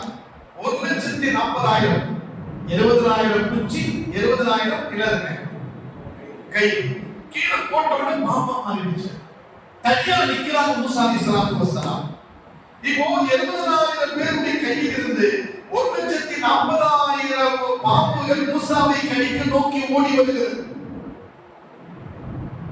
ஒரு குட்டி பாம்பு வந்தா கேன்சல் ஆகி அதை சொல்றேன் ஒட்டு நீங்க மேலது இப்படி தொகுச்சுனாவே எனக்கு அதில் தரமாக ஒரு குட்டி பாம்பு ஒரு பள்ளி வந்து எத்தனை பேர் ஓடணும்? 1,40,000 குர்ஆன்ல அல்லாஹ் சுப்ஹானஹு சொல்றான். 1,40,000 பாம்புகள் மூசா அலைஹிஸ்ஸலாமை கடிக்க வருகிறது. மனிதர்களே அல்லாஹ் குர்ஆன் ஷரீஃப்ல சொல்றான் ஃபௌஜஸ ஃபீ நஃப்ஸி ஹிஃபத மூசா. மூசாவுடைய உள்ளத்தில் ஒரு பயம் வந்தது. அக்பிலியா மூசா லா தகஃப், முன்னேறுங்கள், நீங்க பயப்படாதீங்க என்று அல்லாஹ் சொன்னான். அன்திஹா யா மூசா, உங்க கையில உள்ள அந்த அசாவை கீழே போடுங்க. ஃபைதா ஹிய ஹையத்துன் தஸ்ஆ, மிகப்பெரிய நாகப்பாம்பா அது மாறிவிட்டது. எப்பேற்பட்ட பாம்புனா அந்த பாம்பு வெறும் வாயை திறந்துச்சு 1,00,000 பாம்பு பிடிச்சு. இப்ப அதான் பிடிக்கணும் எதை? அந்த பாம்பை பிடிக்கணும் மூசா அலைஹிஸ்ஸலாம். பிடிச்சாக்க அசாவா மாறிடுச்சு. இது 70,000 பேர் பார்க்கிறாங்க. நாம் செய்தது சூனியம். ஆனா மூசா கையில இருந்து சூனியம் இல்ல, ஒரிஜினல் அது. எனவே மூசா எந்த இறைவன் மீது நம்பிக்கை கொண்டிருக்கிறாரோ அவர் உண்மையானவன். அதனால என்ன சொல்றாங்க? காலு ஃபிரௌனுக்கு முன்னால் ஈதுடைய நாள் நடக்குது. ஈதுடைய நாள்ல எகிப்துடைய மைதானத்திலே மூசா அலைஹிஸ்ஸலாமுக்கு எதிராக இது சூழ்ச்சி நடக்கிறது. 70,000 சூனியக்காரர்கள் சொன்னாங்க. இது நாங்கள் சூனியக்காரர்கள், மூசா காரணம் அல்ல. அவருக்கு இறைவன் மோகிசா அற்புதத்தை தந்திருக்கிறார். எனவே தானும் ஆமன்னா பிறப்பி ஹாரூன வ மூசா 70,000 சூரியக்காரர்கள் சொன்னாங்க, நான் மூசாவும் ஹாரூன் அலைஹிஸ்ஸலாம் ரப்பை கொண்டு ஈமான் கொள்கிறோம், நாங்கள் முஸ்லிமாக விட்டோம் சொல்லிவிட்டார்கள். சுப்ஹானல்லாஹ். டென்ஷன் ஆஃப் ஃபிரௌன் நம்ம நாட்டுக்கு மாறிட்டா அவன் என்ன சொன்னா, லவ் தத்தி அன்ன ஐதியஹும் அர்ஜுலஹும் மின் খিলাফி வல உஸல்லிபன்னஹும் அஜ்மஈன். ஃபிரௌன் சொன்னா, உங்க ஒரு கை ஒரு கால் வெட்டி இன்னொரு கை இன்னொரு கால சிறுகையில அரைஞ்சிடுவேன் அப்படின்னு சொல்லி மிரட்டுனா அந்த முஸ்லிம்களை பார்த்து. அந்த 70 முஸ்லிம்கள் என்ன சொன்னாங்க தெரியுமா? ஃபக்திமா அன்த கா, உன்னால என்ன செய்ய முடியும்? முடிஞ்சது செய்யலாம். அந்த செகண்ட் ஈமானுடைய பவர் பார்த்தீங்கன்னா யாருக்கு? அந்த சூரியக்காரர்கள் முஸ்லிமானாக ஃபிரௌன் என்ன செய்ய முடியும்? நாங்கள் எரிக்கப்பட்டாலும் துண்டிக்கப்பட்டாலும் சிலுவையில அறையப்பட்டாலும் நாங்கள் பயப்பட மாட்டோம். அல்லாஹ்வை கொண்டு ஈமான் கொண்டு விட்டு கொண்டால் என்ன செய்ய முடியும்? நீ செய்து கொள் என்று 70,000 பேர் சொன்னாங்க. அபூஜஹல் அஸ்மா ரலியல்லாஹு அன்ஹா 6-8 வயசு குழந்தை சொல்லுது. அந்த 70,000 முஸ்லிம்கள் ஒரே குரல்ல சொன்னாங்க. பாத்தீங்களா? ஃபிரௌனை பார்த்து ஃபக்திமா அன்த கால், உன்னால் என்ன செய்யப்படாத யா உம்மத்து ஃபிரௌனி. ஏன்னா அஸ்மா சொல்றாங்க, யா உம்மத்து ஃபிரௌன், மூசாவுடைய ஆட்கள் அவர்கள் முகமது நபியை ஈமான் கொண்டிருக்கிறேன், உன்னால் என்ன செய்யலாம்? அபூஜஹல் அங்க இருந்தவர்கள் அவனை திட்டாங்க. போய் சின்ன குழந்தைக்கு சண்டை போட்டியே அக்காமா சேர்ந்து நம்ம துப்புவாங்க, வாங்க அவன் அழுது கொண்டே அந்த குழந்தை சாப்பாடு எடுத்துக்கொண்டு மேலே போச்சு. அவங்களுக்கு சொன்னாங்க, எல்லா சகாபாக்களுக்கு நான் அவங்க செய்த உதவி செய்திருந்தேன். ஆனா உங்களுக்கு உங்களுடைய சாந்தான் குடும்பத்துக்கு என்னால் உபகாரம் செய்யவில்லை. நானும் தியாகத்தா உங்களுக்கு எக்ஸாட்டா உபகாரம் செய்யணும். அதுல அபூபக்கர் ரலியல்லாஹு குடும்பமே இந்த ஹிஜ்ரத்துக்கான பெரும் உதவி. அதே மாதிரி அபூபக்கர் ரலியல்லாஹுடைய மகன் அப்துல் ரஹ்மான் அவர் ஆடுகளை மேய்த்துக் கொண்டது 3 நாள்ல அந்த பக்கம் போய் ஆட்டை பால் கறந்து கொண்டு கொடுப்பாங்க. அந்த முறையில புரிச்சுங்களா? 3 நாள் ஆச்சு. அங்க இருந்து கிளம்புறாங்க. 3 நாளுக்கு பிறகு இரவோடு இரவா கிளம்பி வரும் பொழுது வழி எந்த பக்கம் போடும் தெரியும். அது ஒரு நபர் இருந்தார், காஃபி. அபூபக்கர் ரலியல்லாஹுடைய தெரிந்தவர். அவர் நம்பிக்கையான நபியின் மீது முஹப்பத்துள்ள ஈமான் ஏற்றுக்கிறார். அப்துல்லாஹ் இப்னு அலீகத் அவர் பேர். என்னங்க? நீ சொன்னதா பயான் சொல்லுங்க. அப்துல்லா இப்னு இந்த நேரத்துல பேர் சொல்லிக்கலாம். அஸ்மா ரலியல்லாஹு அன்ஹா வீட்டுக்கு போயிட்டாங்க. அபூபக்கர் ரலியல்லாஹு மகன் அப்துல் ரஹ்மான் வீட்டுக்கு போயிட்டாங்க. இரவு கனப்பலாக கூட வந்து வெளிக்காட்டுவதற்கு அப்துல்லா இப்னு ஹதீத் என்பவரை அழைத்துக் கொண்டு போனாங்க. கூடவே அபூபக்கர் ரலியல்லாஹு அன்ஹு இருந்தாங்க. ஆமீர் இப்னு ஃபுஹைரா ஆக அந்த ஹிஜ்ரத்தில் 4 ஆண்கள் இருக்கிறாங்க. ரசூலுல்லாஹி ஸல்லல்லாஹு அலைஹி வஸல்லம் அபூபக்கர் ரலியல்லாஹு தஆலா அன்ஹு ஹிஜ்ரத்துக்கு ஆமீர் இப்னு ஃபுஹைரா வழிகாட்டுவதற்கு அப்துல்லா இப்னு ஹதீத் இந்த 4 நபரும் போறாங்க. பகல் முழுவதும் நடக்கிறாங்க. அதாவது மக்கள் நடமாட்டம் இல்லாத வழியில் பகல் முழுவதும் நடந்த பிறகு அடுத்த நாள் 2வது நாள் நடக்கிறாங்க. ஆக மக்காவிலிருந்து மதீனாவுல போய் சேர்வதற்கு 8 நாள் ஆச்சு. பைதா போட்டு 8 நாள் ஆச்சு. 2 நாள் முடிந்த பிறகு கடுமையான வெயில் நேரம். இந்த வெயில் நேரத்தில் பார்க்கிறாங்க எங்குமே மரம் செடி கொடி இல்லை. நபி ஸல்லல்லாஹு அலைஹி வஸல்லம் அவர்களுக்கு ஓய்வெடுக்க வேண்டும் என்ற ஆசை இருந்தது. அபூபக்கர் ரலியல்லாஹு சில ஒரு பாறை இருக்குது, பாறைக்கு கீழே நிழல் இருக்குது. யா ரசூலுல்லாஹ் அங்கு போய் ஓய்வெடுத்துக் கொள்ளலாம். நபி ஸல்லல்லாஹு அலைஹி வஸல்லம் ஓய்வெடுத்துக் கொண்டாங்க. அதுக்கு அடுத்து ஆட்டுடைய பால் அவர்களுக்கு கொடுக்கப்பட்டது. பாலை குடித்தார்கள். அங்கிருந்து கிளம்பி ஒரே ஒட்டகத்தில் 2 பேர், தனித்தனி ஒட்டகம் அல்ல, ஒரே ஒட்டகத்தில் 2 பேர், ஹஜ்ரத் அபூபக்கர் ஹஜ்ரத் ரசூல் ஸல்லல்லாஹு அலைஹி வஸல்லம் 2 பேர் உட்கார்ந்தாங்க. ஆமீர் இப்னு ஃபுஹைரா ஒரு ஒட்டகத்திலே, அப்துல்லா இப்னு ஹதீத் ஒரு ஒட்டகத்திலே. இந்த மூன்று ஜமாத்து, அதாவது 4 பேர் கொண்டவர் 3 ஒட்டகத்தில் கிளம்புறாங்க. கிளம்புற நேரத்திலே நபி ஸல்லல்லாஹு அலைஹி வஸல்லம் கொஞ்சம் தூரம் போறாங்க. மக்காவில வந்து அபூ ஜஹல் இன்னொரு ஆஃபர் கொடுக்கலாம். முஹம்மது நம்ம மக்கா விட்டு போயிட்டார். அவர் மதீனாவுக்கு போறதுக்குள்ள அவர் உயிரோடு அல்லது மையத்தாகவோ யார் கொண்டு வருகிறார்களோ அவர்கள் 100 ஒட்டகம் தரப்படும் என்று மறுபடியும் தியானம் செய்கிறார்.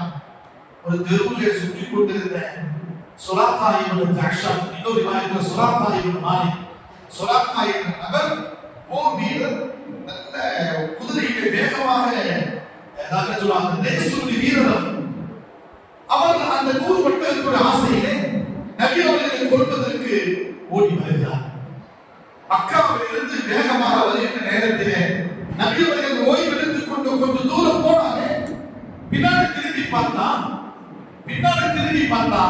மாலிக் சுராக்கா என்பவர் வந்து கொண்டிருக்கிறார். வாழ்வோடு அதற்கு ரசூலுல்லாஹி ஸல்லல்லாஹு அலைஹி வஸல்லம் அபூபக்கர் ரலியல்லாஹு அன்ஹு சொன்னாங்க, யா ரசூலல்லாஹ் பின்னாடி சுராக்கா கிட்ட வருகிறார். நபி ஸல்லல்லாஹு அலைஹி வஸல்லம் சொன்னாங்க, அபூபக்கரே லா தஹஸன் இன்னல்லாஹ் மஅனா, நீ கவலை கொள்ளாதே, நம்மோடு யார் இருக்கிறா? சொல்லே அல்லாஹ் இருக்கிறான் அப்படின்னு சொன்ன உடனே நபி ஸல்லல்லாஹு அலைஹி வஸல்லம் சொன்ன உடனே அவர் நம்மை நெருங்க மாட்டார், நீ அமைதியாக இரு. சரியாக அந்த ஒட்டக குதிரையிலிருந்து கீழே விழுகிறார். தவளை கீழே அல்லாஹ் விழுகிறார். மறுபடியும் அந்த குதிரையில் உட்கார்ந்து நபியை வெட்டுவதற்கு வந்தார். அவர் நம்மை நெருங்க மாட்டார். நபி ஸல்லல்லாஹு அலைஹி வஸல்லம் சொன்னார். என்னாச்சு? அந்த குதிரை 4 காலம் இந்த பூமி இழுத்துக் கொண்டது, முட்டி வரை அந்த பூமி இழுத்துக் கொண்டது. இது வந்து சுராக்கா தெரிந்து கொண்டார். இந்த அளவுக்கு மோசமான பாலைவனம் நம்முடைய அரபு நாட்டு பாலைவனம் அல்ல, மிருதுவான பூமி இல்லை, ஏதோ அவளுக்கு ஒரு சக்தி இருக்கிறது. நபி இடத்தில் மன்றாடுகிறார், மன்னித்து விடுங்கள், எனக்கு என் குதிரைக்கும் விடுதலை கொடுங்கள் என்பதாக. நபி ஸல்லல்லாஹு அல்லாஹ்விடத்தில் துஆ செய்தாங்க. குதிரை எழுந்து நின்று கொண்டது. திரும்பி போவான், மறுபடியும் அவர் நம்மை அடிக்க வந்தார். மறுபடியும் அந்த குதிரை பூமியிலே புதைந்து விட்டது. நபி ஸல்லல்லாஹு அலைஹி வஸல்லம் சொன்னாங்க, சுராக்காவே உங்களுக்கு என்ன வேணும்? 100 ஒட்டகத்துக்கு ஆசை என்று வந்தீங்களா? முடியவே முடியாது. அல்லாஹ்வுடைய உதவி என்னிடத்தில் இருக்கிற வரை நீ நெருங்க முடியாது. அல்லாஹ் சுராக்காவுடைய உள்ளத்தை சுத்தப்படுத்திய அல்லாஹ், ஈமானுடைய ரோஷன், ஈமானுடைய நூரை கொடுத்தது அல்லாஹ். துஆ செய்றாங்க, யா ரசூலல்லாஹ், நான் வந்து உங்களை கொண்டு ஈமான் கொள்கிறேன் என்று சொல்லி நபியை வெட்ட வந்தவர் நபி அவர்களுடைய அகலாக்கல் துஆவிலே அவர் இஸ்லாத்தை ஏற்றுக்கொண்டார். போகும்போது சொன்னார், ஒரு காவல் 100 ஒட்டகத்துடைய ஆசையிலே சுராக்காவை என்ன வெட்டத்திருக்கிறாயே, இதை விட்டு சென்று விடு, நான் உனக்கு ஈமானுக்கு துஆ செய்கிறேன். அல்லாஹ் உனக்கு ஈமானை கொடுத்து விட்டான். ஒரு காலவரும் அந்த ஆலத்திலே கிஸ்ரா நாட்டு அரசர் எந்த கையில வளையத்தை அவர் போட்டுக் கொண்டிருக்கிறாரோ அந்த வளையத்தினுடைய கையில் போடப்படும். சுராகா போயிட்டார். உமர் ரலியல்லாஹு காலம் வந்துச்சு. இஸ்ரா கைசருடைய மன்னருடைய ஆட்சி எல்லாம் முடிக்கப்பட்டு இஸ்லாமிய ஆட்சியை மாறியது. அவருடைய எல்லா பொருட்களும் கனிமத் பொருளாக ஆக்கப்பட்டது. அவருக்கு கொடுக்கப்பட்ட அவருடைய கையில இருந்த அந்த வளையம் அதுல உமர் ரலியல்லாஹு என்ன செய்தாங்க? சுராகா இடத்துல கொடுத்துட்டாங்க. அதுதான் சுராகா, என் பங்கில் இந்த வளையம் எப்படி வந்தது? எல்லாத்துக்கும் கொடுத்தேன், இது உங்களுடைய பங்கு என்று நபி ஸல்லல்லாஹு அலைஹி வஸல்லம் சொன்னாங்க. அப்பவே நபி ஸல்லல்லாஹு சொன்னாங்க, கிஸ்ரா அணியக்கூடிய அந்த வளையம் என் கையில மாட்டப்படும் என்பதாக நபியுடைய பேச்சு உண்மையாக இருக்கிறது சொன்ன அதுதான் சுராகா என்ற மாலை. அன்பார்ந்தவர்களே, அங்கிருந்து கிளம்புறாங்க. நபி ஸல்லல்லாஹு அலைஹி வஸல்லம் கிளம்பும் பொழுது கடுமையான பசி. அந்த பசி நேரத்திலே அங்கே எங்கு பார்த்தாலும் உணவுக்காக ஏற்பாடுகள் இல்லை. தூரத்திலே ஒரு சின்ன வீடு ஒன்று இருந்தது. அந்த வீட்டிலே ஒரு வயசான அம்மா இருந்தாங்க. உம்ம மஅபத் என்பதாக அந்த அம்மாவுடைய பெயர். சின்ன ஒரு ஆட்டு வந்து வைத்திருந்தாங்க. அபு மஅபத் என்பவர் அவர் என்ன செய்தார்? தன்னுடைய ஆட்டை ஓட்டிக் கொண்டு மேய்ப்பதற்காக போயிருந்தார். பலவீனமான ஒரு ஆடு அந்த வீட்டில் இருந்தது. அபூபக்கர் ரலியல்லாஹு போனாங்க. இங்க உணவு சாப்பிடுவதற்கு உணவு இல்லாமல் இருக்கிறதா? எதுவுமே இல்லை சொல்லிட்டாங்க. இந்த ஆடு இருக்கிறது, இந்த ஆட்டுல பால் கலந்து கொடுக்கிறேன், இதுக்கு நடப்பதற்கே சக்தி இல்லை, இந்த ஆடு எங்க பால் கொடுக்கும்? அதனால்தான் என்னுடைய கணவர் இந்த ஆட்டை விட்டுட்டு போயிட்டாரு அப்படின்னு உடனே நீங்க சொன்னா நாங்கள் பாலை கலந்து கொள்கிறோம். அந்த அம்மா அனுமதி கொடுத்தாங்க. நபி ஸல்லல்லாஹு அலைஹி வஸல்லம் அந்த ஆட்டுல மேல முதலிட்டு கலவுறாங்க. ஆட்சி அந்த ஆடு எழுந்து நின்று கொண்டது. மடியில பால் சுரண்டி பால் கலந்த அபூபக்கர் ரலியல்லாஹு அந்த பாத்திரம் நிரம்ப பால் நபி ஸல்லல்லாஹு அலைஹி வஸல்லம் குடிச்சாங்க. அபூபக்கர் குடிச்சாங்க. இருந்த அவங்களுடைய ஹாஜி குடிச்சாங்க. அந்த உம்ம மஹபத் அவங்களும் குடிச்சாங்க. அந்த பர்தல்ல அந்த பாத்திரத்துல குடி பால் மிச்சமா இருந்தது. கொஞ்சம் கூட குறையில.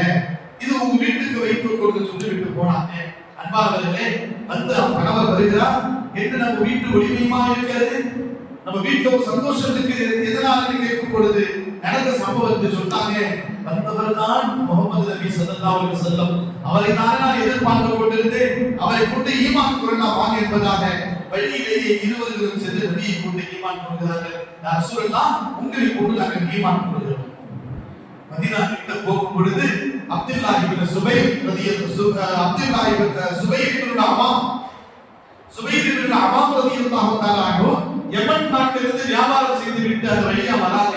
நபி அவர்களுக்கு ஒரு ஜோடா துணி, அபூபக்கர் ரலியல்லாஹு ஒரு ஜோடா துணி அன்பளி பார்த்தார். அதை வாங்கிக் கொண்டு நபி ஸல்லல்லாஹு அலைஹி வஸல்லம் அவர்கள் மதீனாவை நோக்கி போறாங்க. ஒவ்வொரு நாளும் நபி அவர்களுடைய வருகையை மதீனா வாசிகள் எதிர்பார்த்து கொண்டே இருந்தாங்க. டெய்லியும் குபா வரையில் வந்து நபியுடைய வருகையை எதிர்பார்ப்பாங்க. சூரியன் மறைந்த பிறகு போயிடுவாங்க. ஒரு நாள் ஒரு யஹூதி நேரம் வந்தார். குபா என்ற இலாக்காவில் வந்து யஹூதி என்ன செய்தார்? நபி ஸல்லல்லாஹு அலைஹி வஸல்லம் பார்த்து விட்டார். மதீனா போய் யாரால் பண்ணார்? எந்த நபியை நீங்கள் எதிர்பார்க்கிறீர்களோ அந்த நபி வந்து கொண்டிருக்கிறார் என்று கேள்விப்பட்டவுடனே அன்பார்ந்தவர்களே, பெண்கள் புர்கா அணிந்து கொண்டு ஆண்கள் குழந்தைகள் எல்லாமே மதீனத்துல் முனவ்வராவில் இருந்து மஸ்ஜிதில் இருந்து அந்த ஏரியாவில் 3 மைல் தூரத்தில் உள்ள குபாவுடைய இலாக்காவிலே சனியாத்துல் விதா என்ற இடத்தில் வந்து நபி அவர்களை எதிர்பார்த்து கொண்டிருக்கிறார்கள். கடுமையான வெயில் நேரம். 2 பேர் வராங்க. அபூபக்கர் ரலியல்லாஹு வராங்க, நபி ஸல்லல்லாஹு அலைஹி வஸல்லம் வராங்க. வரும் பொழுது இதுல யாரு முகமது யாரு அபூபக்கர் தெரியல. யாரு சொல்லுங்க. அமைச்சர் வந்தா பின்னாடி வந்துட்டா முன்னாடி வந்துட்டா நடுவுல அமைச்சர் தெரிஞ்சாங்க. சிஎம் வந்தா எல்லாம் டிராபிக் ஜாம். அவங்க இல்லையா யார் சிஎம் தெரிஞ்சு அவர் இல்லைன்னா உலகமே இல்லை. நபி எப்பேற்பட்ட நபின்னா நபி வச்சுதான் அந்த எண்ணத்தை ஆரம்பிப்ப ஆரம்பியாமற்றாங்க. நபியுடைய ஷஃபாஅத்துல தான் கோடிக்கணக்கான மக்கள் சொர்க்கத்துக்கு சென்றார்கள்.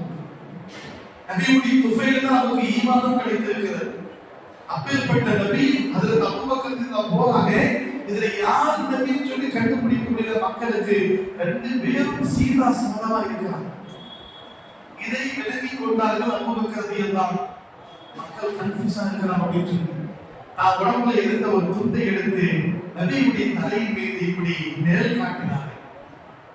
சூரிய வெளிச்சம் கடுமையான வெயிலா இருக்கிறது. ஆனால் வெளிச்சத்தை அந்த நிழல் காட்டுவதற்காக வேண்டிய அல்ல. இவர்தான் நபியின் மக்கள் தெரிந்து கொண்டது.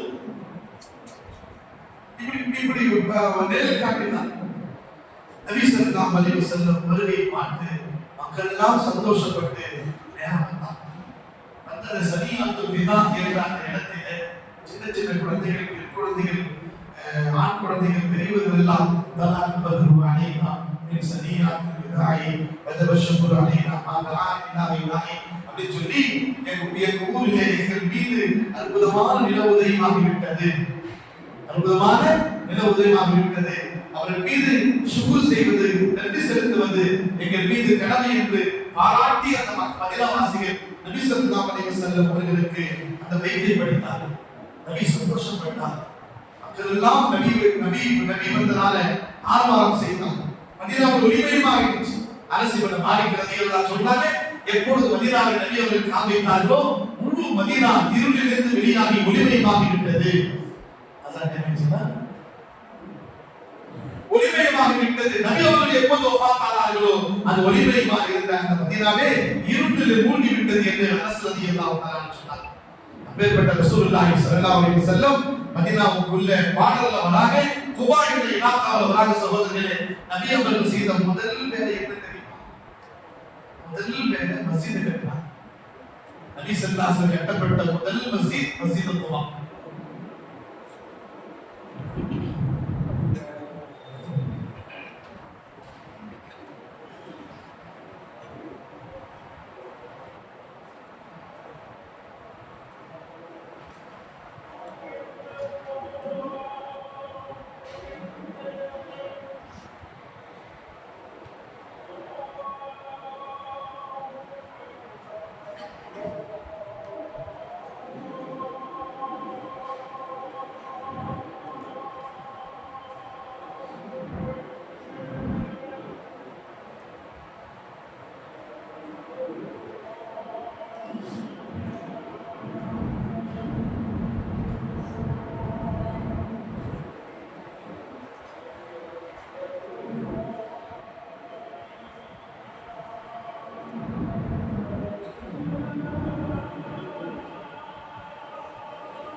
நபி ஸல்லல்லாஹு அலைஹி வஸல்லம் அவர்களால் முதலாக கட்டப்பட்டது மஸ்ஜித் குபா. பாருங்க, நபி ஸல்லல்லாஹு அலைஹி வஸல்லம் அவர்கள் வந்த உடனேயே உலகத்தில் எத்தனையோ நபிமார்கள் வந்தார்கள். ஹஜ்ரத் ஆதம் அலைஹிஸ்ஸலாம் அவர்கள் மூலமாக ஃபவுண்டேஷன் போடப்பட்டு காபாவை எல்லாம் கட்டினார். நூஹ் அலைஹிஸ்ஸலாமுடைய காலத்தில் வெள்ளப்பெருக்கில் காபாவுடைய மேல் ஒகடு மற்றும் அதனுடைய சுவர்கள் எல்லாம் இணைந்த பிறகு ஹஜ்ரத் இப்ராஹிம் அலைஹிஸ்ஸலாத்து வஸலாம் மூலமாக அந்த ஃபவுண்டேஷன் மறுபடியும் அல்லாஹ் காபத்துல்லாஹ் புதுப்பித்தார். அது சுலைமான் நபி அலைஹிஸ்ஸலாத்தின் மூலமாக தாவூத் அலைஹிஸ்ஸலாத்து வஸலாம் வரையும் அது பலஸ்தீன்ல பைத்துல் முகத்தஸை அல்லாஹ் கட்டினார். அதாவது மஸ்ஜித் அக்ஸா. நம் நபியின் போல் நபி ஸல்லல்லாஹு அலைஹி வஸல்லம் நுபுவத் கொடுக்கப்பட்ட பிறகு எந்த மஸ்ஜிதை நபி அவர்கள் கட்டவில்லை. மதீனத்துல் முனவ்வராவுக்கு நபி ஸல்லல்லாஹு அலைஹி வஸல்லம் போன உடனே முதலாக செய்த வேலை என்ன? மஸ்ஜிதை கட்டுவது. 4 நாட்கள் நபி அவர்கள் தங்கினார்கள். திங்கள், செவ்வாய், புதன், வியாழன் 4 நாட்கள் நபி அவர்கள் தங்கினார்கள். அந்த 4 நாள்ல அங்க அம்ர் இப்னு அவுஃப் என்ற பெரிய சாத்தான், அன்சாரி சஹாபாக்களுடைய சாத்தான், அந்த இலாகாவுடைய தலைவராக இருந்தார். அப்போது மக்கள் எல்லாத்தையும் அழைத்து நபி ஸல்லல்லாஹு அலைஹி வஸல்லம் என்ன செய்தாங்க? அங்க மஸ்ஜித் ஒரு கட்டிட, அந்த மஸ்ஜித் பேர் மஸ்ஜித் குபா. தக்வாவுடைய அடிப்படையில் கட்டப்பட்ட மஸ்ஜித் என்பதாக சொல்றாங்க. அல்லாஹ் குர்ஆன் ஷரீஃப்ல சொல்றான். என்பார்கள் பாருங்க, நம்முடைய சமுதாயத்தில் மக்கள் இன்னைக்குள்ள காலத்துல நம்ம பார்க்கிறோம், நாம் எந்த இடத்தை செலக்ட் பண்றோமோ, இடம் பார்க்கிறோம், அல்லது நம்முடைய குடும்பம் போய் வேற இடத்துல வைக்கிறோம். பார்த்தால் முதலாக நாம் எந்த இடத்தை செலக்ட் பண்றோம்னா, பஸ் ஸ்டாண்ட், ஸ்கூல், பக்கத்துல பஸ் ஸ்டாண்ட் ஸ்கூல் இருக்கணும். நம்ம பிள்ளைகள் நல்லா படிப்பதற்குள்ள அந்த இடமும் அதே மாதிரி பஸ் ஸ்டாண்ட் இருந்துச்சுன்னா அந்த ஃபேமிலி ஷிஃப்ட் பண்ணிடலாம். முதல் நம்பர்ல ஸ்கூல், பஸ் ஸ்டாண்ட் வைக்கிறோம். அப்புறமா தான் மஸ்ஜித் வைக்கிறோம். நல்ல ஞாபகத்துல வச்சுங்க, எங்க போறோமோ அங்க மஸ்ஜித் இருந்தா நம்ம ஃபேமிலி அங்க ஷிஃப்ட் பண்ணலாம். மஸ்ஜித் இல்லாத நேரத்தை நீங்கள் ஃபேமிலியை கொண்டு போவாங்க. நம்ம பிள்ளைகளுக்கு படிக்க வைப்பதற்கு பஸ் செலவு 2000 ஆனாலும் ஒவ்வொரு வீடும் அல்லாஹ்வுடைய மஸ்ஜிதோடு கனெக்ஷன் இருக்க வேண்டும். மஸ்ஜித் இருந்தால்தான், மஸ்ஜிதுடைய மாஹோல்ல நம்முடைய குடும்பம் இருந்தால்தான் தீன்தாரி குடும்பத்தில் வரும். எத்தனையோ மக்கள் சென்னையில சரி, மற்ற இலாக்காக்களில் சரி, ஜும்மாவுடைய தொழிலை கூட வராமல் தூரமாக இருக்கிறாங்க. ஏன்னா மஸ்ஜித் இருந்து 10 கிலோமீட்டர் 5 கிலோமீட்டர் தூரத்தில் வீடு இருக்கிறது. மக்தபு படிக்க வைப்பதற்கு கூட அசத்தமாக சில இடங்களுக்கு நாம் அனுப்புறோம். அது 10 வீடு ஒரு கிராமத்தில் இருக்கிறது, மஸ்ஜித் இல்லை. கிராமத்துல மஸ்ஜித் இல்லாத வீடு வாங்கி கட்டிட்டாங்க. வாரத்தில் ஒரு நாள் 2 நாள் போய் அசத்தமாக மக்தபு படிக்க வச்சுட்டு வராங்க. அங்க உள்ள ஆண்கள் எங்க தருவாங்க? அந்த பிள்ளைகளுக்கு யார் கட்டி கொடுப்பாங்க? குர்ஆன் எப்படி படிப்பாங்க அந்த பிள்ளைங்க? மதீனாவுக்கு முதல் போனாங்க நபி ஸல்லல்லாஹு அலைஹி வஸல்லம். தாவத் கொடுப்பதற்கு சஹாபாக்கள் அனுப்பிட்டாங்க. தாவத்துடைய வேலை கூட மதீனாவுல போன உடனே ஆரம்பிக்கவே இல்லை. நபி அவர்கள் வருவதற்கு முன்னால் தீனுடைய மாஹூல் அந்த மதீனாவில் வந்து விட்டது. தீனுடைய மாஹூல் எப்போது வந்து விட்டதோ, அல்லாஹ்வுடைய சட்டங்களை பின்பற்றக்கூடிய ஒரு ஆலயம், ஒரு மஸ்ஜித் வேணும். நபி தன்னுடைய கையினால் கட்டுறாங்க. அப்துல்லாஹ் இப்னு ரவாஹா என்ற சஹாபி, அன்சாரி சஹாபி, அந்த இலாகாவிலே அந்த குபா என்ற இடத்தில் சஹாபாக்களோடு சேர்ந்து மஸ்ஜிதை கட்டிக் கொண்டிருக்கிறார். நபிக்கு உதவி செய்து கொண்டிருக்கிறார். அப்துல்லாஹ் இப்னு ரவாஹா ரலியல்லாஹு தஆலா அவர்கள் பெரிய கவிஞர். அவர் என்ன சொல்கிறார்? அல்லாஹ்வுடைய பெரிய கிருபை, அல்லாஹ் எங்களுக்கு மஸ்ஜிதை கட்டக்கூடிய பாக்கியத்தை தந்தார். أفلح من يعامل المساجد مسجدا. யார் மஸ்ஜிதை கட்டினாரோ அவர் வெற்றி அடைந்து விட்டார். ويقرأ القرآن قائما وقاعدا. நின்ற வண்ணமாக, அமர்ந்த வண்ணமாக யார் குர்ஆனை ஓதுகிறாரோ அவர் வெற்றி அடைந்து விட்டார். يبيت الليل راقدا. இரவு நேரத்தில் தஹஜ்ஜுத் யார் தொழுகிறாரோ அவர் வெற்றி அடைந்து விட்டார். நான் சொல்றேன், அப்துல்லாஹ் ரவாஹா சொல்றாங்க, மஸ்ஜித், குர்ஆன், தஹஜ்ஜுத் தொழுகை. இது மஸ்ஜித் குபா கட்டும் பொழுது அப்துல்லாஹ் இப்னு ரவாஹா நபி அவர்களோடு சேர்ந்து படிக்கிறாங்க. அந்த கல்லை மூட்டை எடுத்துக்கொண்டு, மண்ணை எடுத்துக்கொண்டு அதற்கு அப்துல்லாஹ் ரவாஹா படிக்கிறாங்க. அந்த கவிதை அவருக்கு பிரியப்பட்டு அப்துல்லாஹ் இப்னு ரவாஹாவோடு சேர்ந்து நபி அவர்களும் சந்தோஷமா படிக்கிறார். ஃபர்ஸ்ட் டைம் நபி அந்த பைத்து கேக்குறாங்க, அஃப்லஹ மன் யுஆலிதுல் மசாஜித அயக்ரவுல் குர்ஆன காலிமன் வகாயிதா அயபீதுல் லைல ராகிதா. அப்துல்லாஹ் இப்னு ரவாஹா சொல்றாங்க, யார் அல்லாஹ்வுக்காக மஸ்ஜித் கட்டினார்களோ, மஸ்ஜித் ஆபாத் செய்வதற்கு, மக்கள் தீன் வருவதற்காக யார் மஸ்ஜித் கட்டினார்களோ அவர்கள் வெற்றி அடைந்து விட்டார்கள். இரவு பகலா நின்று அமர்ந்து யார் குர்ஆன் ஓதுறாங்களோ அவங்க வெற்றி அடைஞ்சிட்டாங்க. தஹஜ்ஜுத் யார் ஓதுறாங்களோ அவங்க வெற்றி அடைஞ்சிட்டாங்க. முதல் தடவை அப்படி கேட்கும் பொழுது அந்த மஸ்ஜித் குபாவை கட்டும்போது இந்த பைத் நபி அவர்கள் அந்த சஹாபியோடு சேர்ந்து படிக்கிறாங்க.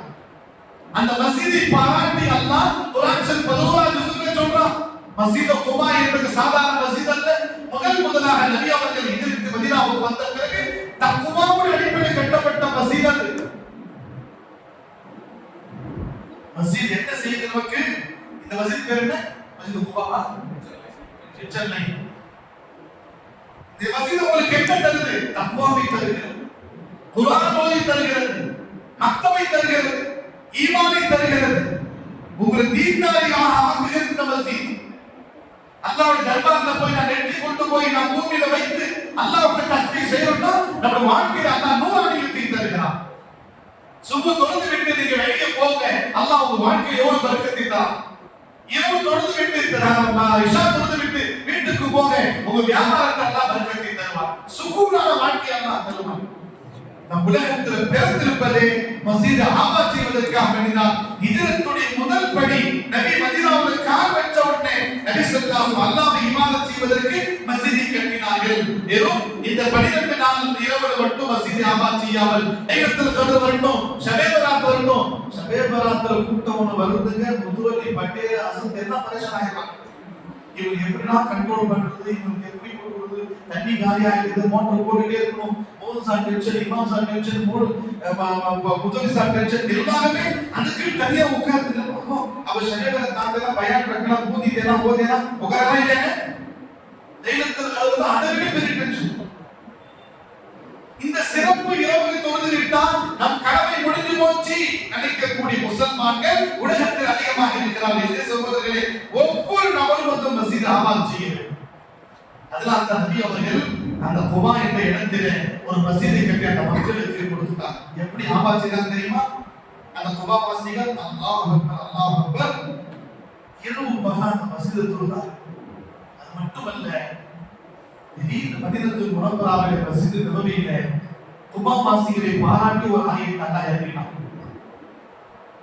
முதல்ல வச்சிருக்கிறாங்க, அங்க உள்ள மக்கள் எந்த அளவுக்கு அற்புதமான மக்களா இருக்கிறாங்க அப்படின்ற உடனே ஆயத்து நபிக்கு ஜிப்ரீல் மூலமா இறக்கலாம். என்ன? இன்னல்லாஹ் யுஹிப்புத் தவ்வாபீன் வ யுஹிப்புல் முத்தத்தஹிரீன். தௌபா செய்பவர்கள் பிரியப்படுகிறார், சுத்தமானவர்கள் பிரியப்படுகிறார். உமர் ரலியல்லாஹு அன்ஹு கொண்ட நபி நேரா குபா என்ற இடத்துக்கு வந்தார். மதீனாவில் இருந்து மஸ்ஜித் நபவிக்கு வந்தார். உள்ள வந்து மஸ்ஜித் குபாவுடைய அந்த மைன் கேட் இருக்குதா இல்ல, உள்ளம் கதவு, அந்த கதவு ரெண்டு கதவை பற்றி இப்படி கை வைத்துக் கொண்டு உள்ள பார்த்தா அம்ர் இப்னு அவுஃப் ரலியல்லாஹு அன்ஹு குர்ஆன் ஓதி கொண்டிருக்கிறாங்க மஸ்ஜித் குபா. சில சஹாபாக்கள் இபாதத் செய்து கொண்டிருக்கிறார், சில சஹாபாக்கள் அழுது கொண்டு அல்லாஹ்விடத்தில் துஆ செய்து கொண்டிருக்கிறார். பகல் நேரத்தில் அம்ர் இப்னு அவுஃப் ரலியல்லாஹு பார்த்து நபி ஸல்லல்லாஹு அலைஹி வஸல்லம் கேட்டாங்க, உங்களை பாராட்டி அல்லாஹ் குர்ஆன் ஷரீஃப்ல ஆயத்தை இறக்கியிருக்கிறானே, உங்களுடைய ஸ்பெஷலான தன்மை என்ன? சஹாபாக்கள் சொன்னாங்க, நாங்கள் தினந்தோறும் அல்லாஹ்விடத்தில் தௌபா செய்து கொண்டிருக்கிறோம். என்ன செய்து கொண்டிருக்கிறோம்? தௌபா செய்யணும். நம்ம என்ன நினைக்கிறோம்? தௌபா கரோ படா குனா करे தௌபா करना, हमें क्या गुनाह करे, நம்ம அறியாமலே எத்தனையோ தவறுகள் நடக்குது. அதனால தான் தூங்குறதுக்கு முன்னாடி பெரியார்கள் சொல்லுவாங்க, இன்னைக்கு எல்லாம் என்ன நல்ல அமல் செய்த, இன்னைக்கு எல்லாம் கெட்ட அமல் என்ன செய்த, இமாம் சாப்பிட்ட கேட்காத, உன் மனைவிடத்துல கேட்காத, உன்னுடைய கல்பிடத்துல கேள். இஸ்கப்தி கல்பக், உன்னுடைய கல்பிடத்தில் நீ ஃபத்வா கேள். பாக்கியாத்து போக தேவையில்லை, மிஃப்தார் போக தேவையில்லை, காஷிதா போக தேவையில்லை, தேவபந்து போக தேவையில்லை. ஃபைன்ன ஹைரல் முஃப்தி அல் கல்ப். நீ யாரும் சொல்லி வேற இடத்துல கேட்க தேவையில்லை, உன் கல்பிடத்துல கேள்.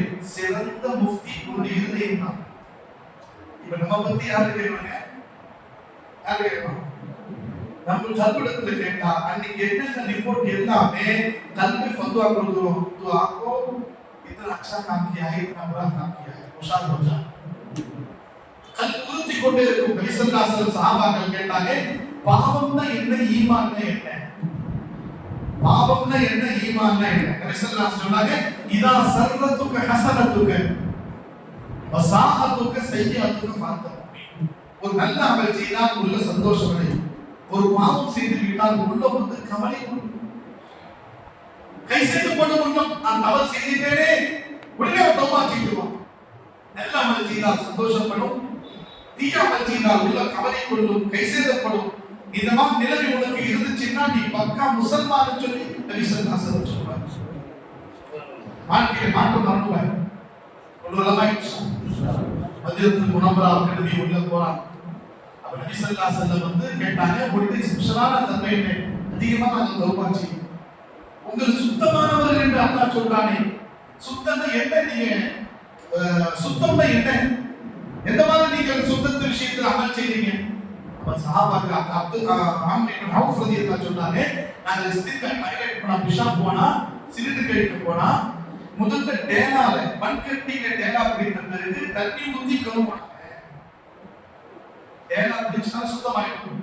எங்கேயாவது போறோமோ தண்ணி இல்லைன்னா பிஷாப் எல்லாம் முடிஞ்ச பிறகு மண்கட்டி எடுத்து பிஷாப் ஒரு இடத்துல நம்ம தொட்டு எடுத்தோம்னா அந்த பிஷாப் எல்லாத்தையும் அந்த சிறுநீர் எல்லாத்தையும் உறிஞ்சி கொள்ளும். அந்த மண்கட்டி செங்கல் சுத்தமாக மாதிரி. அதுல அப்துல் ரஹ்மான் அதற்கு அப்துல் அவுஃப் சொல்றாங்கன்னா, நாங்க இஸ்தின்ஜா போன பிறகு, அதாவது சிறுநீர் கழித்த பிறகு, டேனா கட்டியை சுத்தம் செய்த பிறகு கூட நாங்க தண்ணி ஊற்றி கழுவுவோம். இதை பாராட்டி அல்லாஹ் மாஷா சொல்லியிருக்காங்க. புரியுதுங்க? நம்ம பிரதமர் கூட ஒரு சட்டத்தை போடுவதாலே இல்லையா? முன்னாடி என்னது தூய்மை இந்தியா என்ன சொல்லுங்க? தூய்மை இந்தியா தானே? தூய்மை இந்தியாவை கொண்டு வந்தாங்க. எல்லா ஆசிரியர்களும் தொடர்பு தெருவும் பெருக்கிறாங்க. பார்த்தோமே இல்லையா? மதரசாக்கு ஒவ்வொரு பெரும் மதரசாக்களுக்கு லெட்டர் போச்சு. மதரசா சுத்தமா வைங்க அப்படின்னு சொல்லி தேவபந்த் மதரசா கூட லெட்டர் போச்சு. எந்த மதரசாங்க? தேவபந்த் மதரசா. தேவபந்துடைய பெரிய ஹசரத் அபுல் காசிம் சாப் ரஹ்மானி தாமத் பர்காத் பிரதமருக்கு ஒரு கடிதம் எழுதினார். தேவபந்த் மதரசா சுத்தம் செய்ய 60 ஸ்டாஃப்கள் வைத்திருக்கிறோம். இது சொல்லுங்க, 60 ஸ்டாஃப் நாங்க வச்சிருக்கோம். அந்த மாநில மதரசா அதிக எழுதினாங்க. எங்க மீது நம்பிக்கை என்ன தெரியுமா? சுத்தம் என்பது ஈமான்ல பாதி சொல்லிட்டு லாஸ்ட் அவருக்கு ஒரு நசீஹத் பிரதமருக்கும் இப்போ உள்துறை அமைச்சருக்கும் நசீஹத் செய்யறாங்க. அப்போ உள்துறை அமைச்சர் வந்து ராணுவ அமைச்சராக இருக்கிறார். ராஜ்நாத் சிங் இருந்தார். 2 பேருக்கு ஒரு கடிதம் எழுதினாங்க. அந்த நேரத்தில் என்ன எழுதினாங்கன்னா, வெளிரங்கமான சுத்தத்துக்கு நீங்கள் பாடுபடுவதை பார்த்து நாங்கள் சந்தோஷம் அடைகிறோம். உள்ளரங்கமான சுத்தத்தையும் நீங்கள் உள்ளரங்கமான சுத்தத்தை ஏற்படுத்திக் கொண்ட மக்களுக்கு நீங்கள் என்ன செய்தால் உபதேசங்கள் செய்தால் மென்மேலும் நாங்கள் வரவேற்போம் சொல்லி அவங்களுக்கு தாமத்து கொடுத்தாங்க. யாரு? வெளிரங்கமான சுத்தம் மட்டும் இந்தியாவுக்கு போகாது, அனைவருக்கும் சியாசி அபாவம் அரசாங்கத்தில் இருக்கக்கூடிய மக்களுக்கும் ஆட்சி செய்வதற்கும் உள்ளரங்கமான சுத்தம் கூட வேணும். இந்தியா முழுவதும் அந்த பேப்பர் போச்சு. அப்போ அந்த அந்த அந்த சுத்தத்தை பாராட்டி அந்த குர்ஆன் ஷரீஃப்ல சொல்றோம். இன்னைக்கு நம்ம பார்க்கிறோம், முஸ்லிம் மஹல்லால போய் காவாம அந்த நெச்சுவை பார்த்தா அப்படின்னு சொன்னா அதை விட மோசம் எது? சுத்தம் தான் நம்ம அடுத்த ஒரு கற்று தருகிறோம். நாம் புரிஞ்சுங்களா? நம்ம பக்கத்துல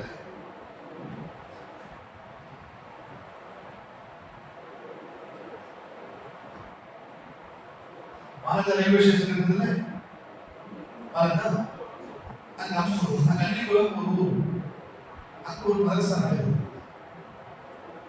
அக்பர் ராஜா இருக்கிறாங்களே, அவருடைய வயதான் மாசாக்கு தலைவராக இருந்தார்.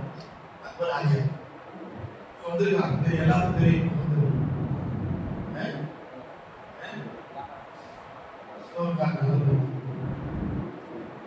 நம்ம மதரசா நம்ம நிகழ்வு நடக்குது. காலையில 6:30 மணிக்கு நான் மதரசா இருக்கிறேன். திடீர்னு ஒரு 4 அதிகாரிகள் வந்தாங்க. 4 அதிகாரிகள். அப்போ மதரசா வந்து மேல் மாடி கட்டிட்டு இருக்கோம். ஒரு டக்குனுக்கு மேலே இருந்தாங்க. நாங்கள் வாங்க கேட்டேன், நீங்க யாரு? அனுமதி இல்லாம மதரசாக்குள்ள எப்படி வந்தீங்க? நான் கலெக்டர் ஆஃபீஸ்ல இருந்து இந்த ஹெல்த் டிபார்ட்மெண்ட் அதிகாரி வந்து, சரிங்க, எங்க இடத்துல ஹாஸ்டலில் இருக்கு பிள்ளைங்க இருக்கக்கூடிய இடத்துல அனுமதி இல்லாம உள்ள வந்திருக்கீங்க. இந்த பிள்ளைகளுக்கு ஏதாவது ஆனா யாரு உங்க ஐடிலாம் கொண்டு ஐடி கார்டு நான் பேசுறது வந்து கரெக்டர் உள்ள வந்தாங்க. கரெக்டர் உள்ள வந்தாங்க. உள்ள வந்தோடனே இந்த மாதிரி டெங்கு காய்ச்சல் வருது சார், ஒவ்வொரு பெரிய இடத்துல போய் நாங்கள் போய் என்ன செய்வோம், கண்காணிப்போம். இந்த ஹாஸ்டல் தெரியாத எங்களுக்கு திறந்து உள்ள வந்துட்டாங்க. மேல்மாடிக்கு தண்ணி தேய்க்கிறதா கேட்குங்க சார், நீங்க நம்ம டிஸ்ட்ரிக்ட் கலெக்டரா இருக்கனால உள்ள வரதுக்கு உங்களுக்கு அனுமதி இருக்கு, தாராளமா வரலாம். நீங்க வாங்க போய் பாருங்க. மேல பார்த்தா கீழே பார்த்தா நேரம் இது போனா எங்க சாமான் சமையல் எடுத்து போனா சமையல் கட்டு பார்த்தானா எப்படி இருக்கு ஒழுங்கு தெரியும். சமையல் கட்டு வச்சுதான் மத்பகம் வச்சுதான் ஒரு மதரசாக ஒரு வீடும் சரியா இருக்குதா இல்லைன்னு தெரியும். எல்லாம் பக்காவா இருந்துச்சு. அந்த பக்காவா இருந்துச்சு.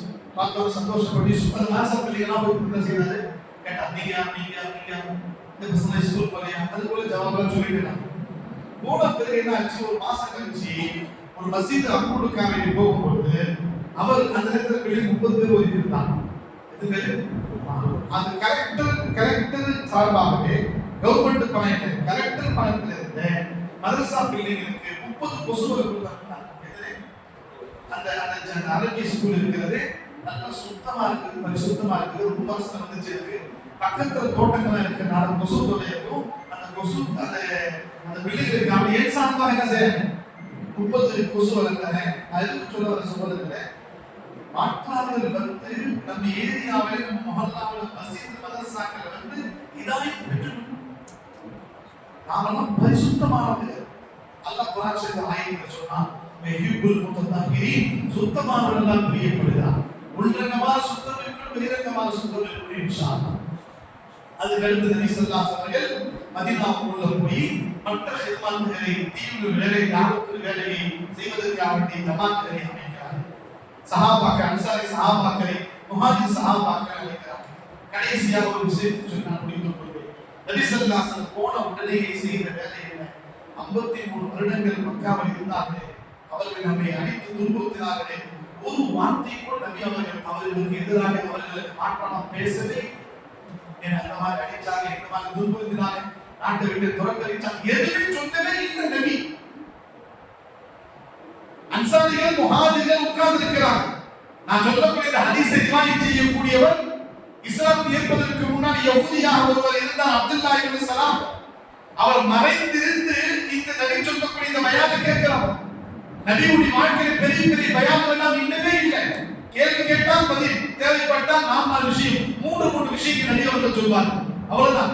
பெரிய பயான் ஒன்று இருந்துச்சுன்னா ஹஜ்ஜத்துல் விதா கடைசி ஹஜ்ஜில அரஃபாத்துல் விதாவுக்கு நபி செய்த பயான் தான் பெரிய பயான். அதுக்கு பிறகு 80 நாள் கழிச்சு நபி அவர்கள் வஃபாத்தாகி விட்டார்கள். அன்சாரிகள் முஹாஜிர்கள் ஒன்று திரண்டிருந்த அந்த கூட்டத்திலே மக்கவாசிகள் 53 வருடங்களா